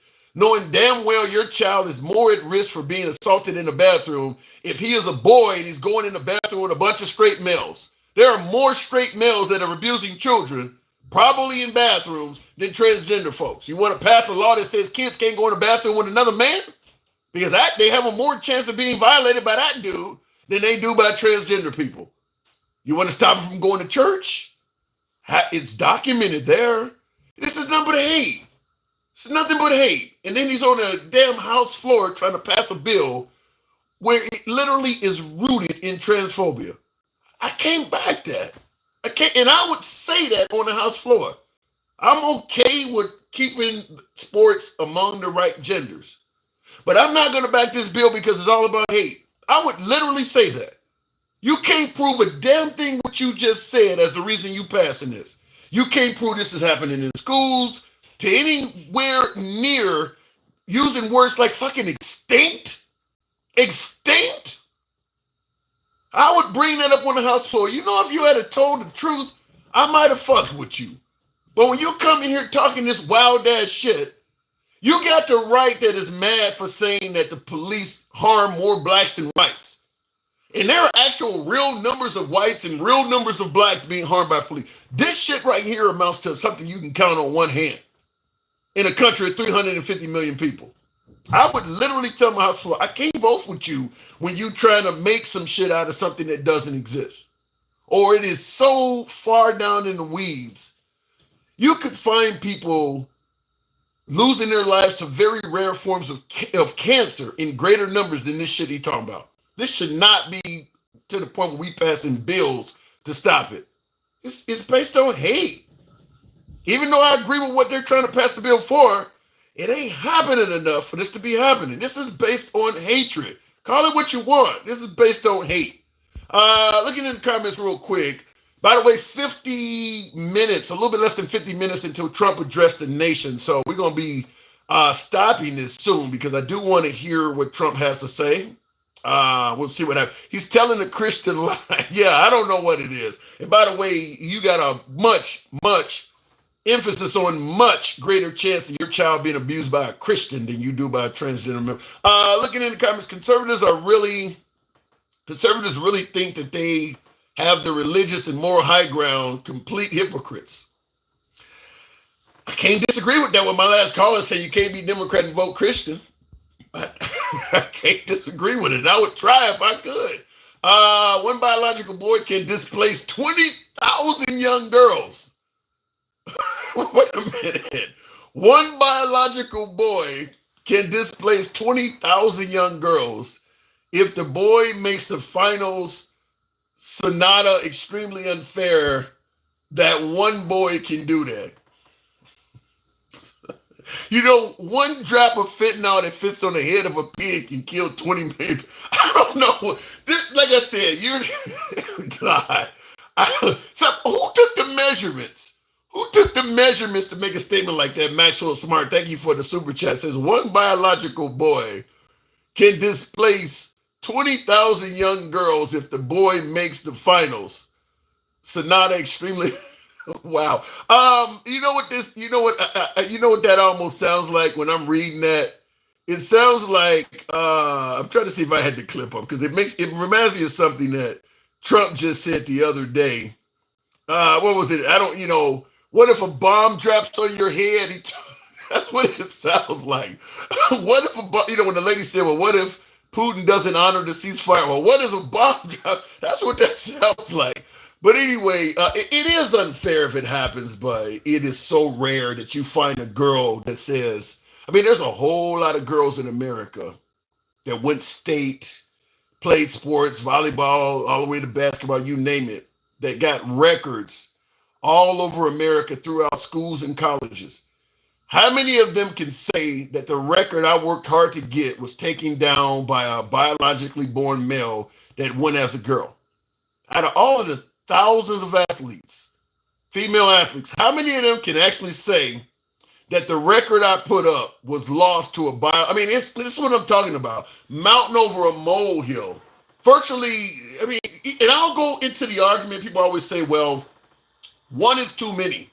You hear about that all the time. Yeah, it's not happening that much, but one is too many. How about one lie by Senator Tuberville, one lie on the House floor? How about that being too many? Talking about women are going extinct. One lie to get a bill passed. How about saying that one lie like that is too many? Because he clearly was lying. He clearly was lying and talking about women about to go extinct and all that bullshit. The only reason there's a war on women's sports is because they don't want equal opportunities and contracts for females. The reason there's a war on women's sports is because they don't want equal opportunity and contracts for females. If it's a war on women's sports and it only involves women, we can entertain that. But they're talking about biological males transitioning and playing with women's sport. To me, the only reason for that is hatred towards that community. Making it sound like, it's just like the whole they'll eat your pets or some of these other arguments that it's only a couple people doing it. And the same thing with immigrants being rapists and murderers. And they keep talking about Lincoln Riley. You should have all kinds of examples. You got 18 million immigrants in this country. Why are you constantly talking about Lincoln Riley? There should be, I bring this up all the time. Being from Chicago, you watch the 10 o'clock news. They talk about murders that happened in Chicago. You watch the news the next day. They're not talking about the murders from yesterday. They're talking about new people that got fucking murdered because there's a lot of murders in Chicago. If you gotta keep talking about the same thing over and over again, that shows it ain't happening that much. If you gotta talk about Lincoln Riley week after week after week, that shows they really ain't murdering a lot of people. You shouldn't have to keep talking about this one. There should be many new ones. Making a mountain out of a molehill to demonize a ton of people that have none. This is the same argument in regards to the federal government. All of these lazy employees with cutting waste, fraud, and abuse. making it sound like anybody that works for the federal government is just a lazy fuck and needs to go. Typical MAGA H. Will G. 33 minutes until Trump speaks. Forget the 94 crime bill. Trump was complaining about he wants to, but the dealers. Oh, he wants to put the dealers in the electric chair. Did he say that? I think he did say something like that. I don't think he would get a lot of resistance. I think there's a lot of Americans that would agree that if you're dealing deadly narcotics, I mean, you've seen what happened with the 94 crime bill. A lot of folks don't care about drug dealers. If he wanted to have drug dealers qualify for the death penalty, which to me also is some anti-Christian shit in regards to my last caller, I think the right would be okay with that. I think the right and a lot of Americans, even some liberals, would be okay executing folks that committed a whole host of crimes that did not involve the death of another person. Abusing a child is very popular. Most people would agree that if you take the sexual innocence of a child, you should qualify to die. The child is still alive, though. So, like I said, it's a matter of telling women that want to choose their right for killing is wrong, but your belief that you're killing for a legitimate reason. I don't see anything Christian in that. Tell these dull MAGA Christians about the slave Bible and how they took 90% of the books out to justify slavery and pillaging. Yeah, they gave the slaves a different type of Bible. Something about that whole damn education thing doesn't go well with slavery, so we got to keep them uneducated. Maxwell Smart says this documented that most guys are gays by being touched as youth. Sonic's safe to say trans would repeat their vices. He's saying that most gay people were turned that way by being touched as a child. I haven't seen any evidence to I haven't seen any of that. So the Catholic Church is just full of gay kids? So I have not heard it. Where are you getting that from? And you said it's documented that most gay by being. I don't buy that. I'm going to plead somewhat, even though I don't believe it. I'm going to plead ignorance. I'm going to say I can't totally dispel it because I would have to see your source. I've never heard that before. I do acknowledge, though, being sexually abused can fuck with somebody's sexual well-being. But out of all of the gay people in the country, you telling me most of them were abused as a kid, and that's what made I don't buy that. I'd have to see some real serious evidence on that. How when a lot believe they were fat from birth. I think I know what you're talking about. A lot of gay people will tell you they knew they were gay at a very young age. And they don't, you talk to the gay community, they don't tell you it came from being touched and abused. They don't ever tell you nothing like that. So I don't know where you're getting that from. Might be from an anti-gay documentary or something. Will G says trans is the end all be all, shall excuse not fund women's sports for contracts and opportunities. So you believe the right have an end for women and equality. That's Project 2025 stuff. I can't speak on it, but that is some Project 2025 stuff. Mr. Walter, good evening. Welcome to the program. You gonna be listening to Trump tonight? I'm sorry. No, I'm not going to listen to that motherfucker. No. He's the president. Yeah, he's the fucking devil is what that fucker is, man. I mean, listen to that motherfucker. Damn. I'll catch his highlights tomorrow, but I'm not giving him any credits on, ratings. He's going to say, what are the ratings? What's the market? That's his ratings. And no, fuck him. Fuck no. You know they going to say you got Trump derangement syndrome with that one. I don't give a fuck. Fuck them. I do. I don't give a fuck. I hate that motherfucker. Why do you hate him that much? Dude, what has happened to this country since he's been in office for not even 2 months? Have you seen the stock market? I will hate him purely on my 401k. Yeah. Yeah, the 401k is taking a major hit. Just that one. Yeah, there's no denying people's 401ks with the stock market are taking a major hit. I see Trump is leaving the White House right now, getting into the beast. You're not watching it, but I'm watching it on Fox. I got Fox playing behind. He's heading to. So, Yeah. so no chance you're gonna view Trump favorably in any way, fashion, or form. I mean, he's showing his ass at this point, has he not? I mean, he's come out for Russia. He's shunned our most loyal trading partners. He's violated his own trading agreement with Canada and Mexico. That was his agreement that he crafted that we are violating at this point. Yeah, why would we trust this guy? No one should trust this guy. Even some of the DEI hires he fired were people he appointed. I mean, I don't have an answer for that. He does have an interesting way of changing his mind on shit. Yeah, you saw where this KGB agent came out and said that, he's been a agent since, I think 1987. You saw this? No, what happened? Keep going. An ex-KGB agent said, Trump has been compromised since 1987. Oh, really? Where'd you see that at? I love you, Tim, but honestly, I work probably 12 hours a day and I hear this shit. I don't understand how you don't see this shit. Yes, he's fucking been, yes, that happened. And a second KGB agent who, was a different person and confirmed it. And where did you hear this shit, though? Tim, this is not far left or whatever. This is mainstream, politics. I mean, this is Reuters, Let me just make sure I'm not the only one that's completely out of the fucking loop. By way of yes or no in the comments, how many more of you folks have heard this, that an ex-KGB agent has basically came out and said that Trump is a Russian asset? Has anybody else heard this? I have not heard it. Yeah, they definitely have heard it. Some of them on... This is, I really enjoy you, man, but I feel like you're a little bit, I'm out of the loop on some shit. Yes, I have not heard that. He had a code name, Krasnov. I mean, this is not, whatever. Okay, so let's pretend that didn't happen.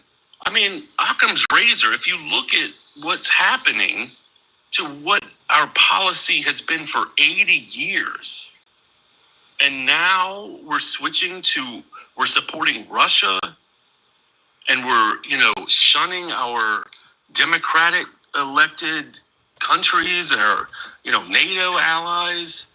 I mean, what the fuck? Can you not see that there's a big shift in foreign policy? And they see it. They're doing it. Well, I will say this. Regardless of what you may think about Trump, most of the shit he's doing, he did run on it a lot. I mean, we knew when Trump won, he was not going to be favorable to the Ukraine. Now, some of this Panama Canal and Gulf of America shit, no, he didn't run on that. But you knew in terms of that war, you knew in terms of even working for the federal government, he's talking about shrinking the size of government. I mean, he did tell people some of this, the whole immigration and deportation thing people complaining about. He made it clear, I'm going to have the largest deportation in history. So, all right, look. I get it. That's a pivot. Did he not do that though? Look, you're trying to, play devil's advocate. I get that, but yes, on the immigration thing, that's not a real pivot. But as far as turning 180 degrees on Ukraine, he did not. You really think that? You really think he turned 180 degrees on Ukraine? Did he not? Listen, man, that whole thing in the Oval Office, that was a fucking setup. They set that whole thing up in order to withdraw support from Ukraine, which they fucking did today.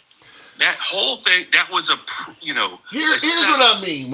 Here's what I mean when I'm questioning your notion that he turned 180 degrees. I mean, you had everybody from Tucker Carlson on down. The right was anti-Ukraine long before Trump became president. They made it clear they thought the guy was spending money on Bugattis and all kinds of shit. They've been talking about he was wasting the money. Ever since the whole perfect phone call, Trump has convinced them that, Zelensky is not trustworthy. So the idea that Trump becomes president and he starts treating the Ukrainians like shit, that was predictable in my opinion. Okay. Yeah, predictable to you and me. But did he ever say anything against Ukraine back then? Yeah, no, he did not. No, he did not. You're telling me they weren't complaining about the money we're sending Ukraine or none of that? Was Trump? Yeah. Was Trump complaining? No, he was not. No, he was not. He was not complaining about the money. And he did not call him a dictator. No, he didn't do that. He didn't do that. Yeah, I'm saying he's escalated this rhetoric to the point that this is before Putin. He couldn't be, 100% in Putin's camp before, but he is now, and we see that now. Nobody can deny that he is 100% in Putin's camp now. No, I think, and I've had people try to deny that, but at this point, yeah, Trump sees Russia as an ally. If you want to continue denying that, you're just full of it. Yeah, I said that last night, and people disagree with me. He told Zelensky that you brought this on yourself, basically. Yeah, bro, he said you started it. Yeah, exactly. I mean, who can believe this shit other than people who are, pro-fascism? I don't know. I think, honestly, that the play is that they want us to be another Russia. They want us to be another, your vote really doesn't matter, and we're just going to keep, our leaders in power no matter what the fuck happens. We're going to oppress people that oppose us. I mean, it's all in play. Occam's razor, man. Occam's razor. Look at it. It doesn't make any sense otherwise. Yeah, I don't. A lot of what you're saying, I totally agree that if Trump and Trump supporters do not like you, he does seem to be running a campaign on trying to make those folks' lives miserable. I mean, I don't. The people we don't like, go after them. That's the wins I keep giving him credit for. Is that people who like the fact that he is targeting folks they have an issue with, lifestyles you don't like, policies you don't like. He is targeting all that stuff. But as I say, that's how he does it. It's a wedge issue. He says, I don't like the people that you don't like. Basically, anybody who's a mediocre white person who hasn't been able to succeed in life and blames it on, minorities, those are the reasons that you've not been able to do, well in life. Those are the reasons you're taking the money. Those are the people who are holding you down. This is a wedge issue, just like it's happened in other dictatorships. And so you do believe Trump is trying to form a dictatorship? I 100% believe so that. So you don't believe he's leaving in 2028? Well, I don't know about that. I mean, honestly, a limited dictatorship? A limited dictatorship? He's old. I think he would maybe pass it, to somebody. It ain't gonna be JD Vance. I can tell you that. Well, shit, you can tell me. He told us already himself. Came out and said that. Yeah, it ain't gonna be couch fucker. I can tell you JD that. Vance is on the couch, and JD Vance is on the couch attacking Zelensky. Zelensky should have said, "Motherfucker, you ain't even gonna get the job after he's gone. You sitting here attacking me? I'm never gonna need to do business with you because he made it clear you ain't even gonna get the job. Why are you even here?" That's what he should have said to him. Exactly. Two things I wanted to point out. Sure. You ever remember when they were talking about, Pam Bondi's going to bring out the Epstein files and all that? That's been a bust. What happened to that? Yeah, that's been a bust. Complete bust. Yeah. Why is that a bust? Because Trump is his best fucking friend is why that shit is a bust. That ain't shit never coming out. Ever. That was his best friend for 15 years. Look, all I was going to say is that MAGA will never... You could put out, the best case, all the evidence, lay it out, and these MAGA people, and you know this best of all because you've been doing this shit for a long time, they will never concede. They will never see it if you try to explain it. However, they're starting to fucking find out. These ranchers, these people, these farmers who've all been fucked over by all of these policies, it's coming home to roost. And that's how they're going to fucking see it. These people who are going to be personally hurt by his policies, these tariffs, this shit is going to... Well, when you start talking about the farmers, the potash that comes out of Canada, they've already... that premier of Toronto, what is his name? Something Ford. He's already talking about that. So the farmers are about to get hit again. Not to mention whatever the tariffs do, but the farmers who are overwhelmingly MAGA, they're going to. You're right. They're going to see it themselves personally because rural communities are definitely pro-Trump. They've already predicted the economy in the first quarter is going to shrink by 2.5%. Do you know what it was last quarter? What? It grew by 2.5%. We're dropped 5% since Trump's been elected. You think MAGA will notice that? That is a Great Recession level drop. You think MAGA will hold Trump accountable for that? This is what I'm saying. It doesn't matter what you and I, liberal, whatever, say. When it starts hitting normal Americans' pocketbook, that's all that fucking matters to Americans. If it starts hitting your pocketbook and you like, what the fuck, you know? You know something, to be honest with you, and I agree with you 100%, but to be honest with you, I think that's why we have a lot of problems in this damn country, is because people don't give a damn about anything but what hits their pocketbook. There's a lot of shit that goes on that means, we're talking about actual human lives. Everybody is putting money over every damn thing else. Like some folks say, well, you sold out this or that for the price of eggs. Like, everything is about money. If you give Americans enough money, they'll turn a blind eye to any damn thing. We sound like greedy motherfuckers.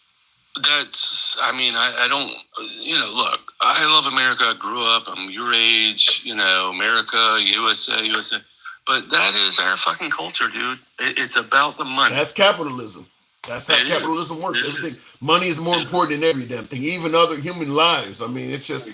Even family, bro. And then people come on here and talk about you can't be Christian and vote Democrat with that mentality. I gotta move it on, though, Mr. Walter. You put me through it today.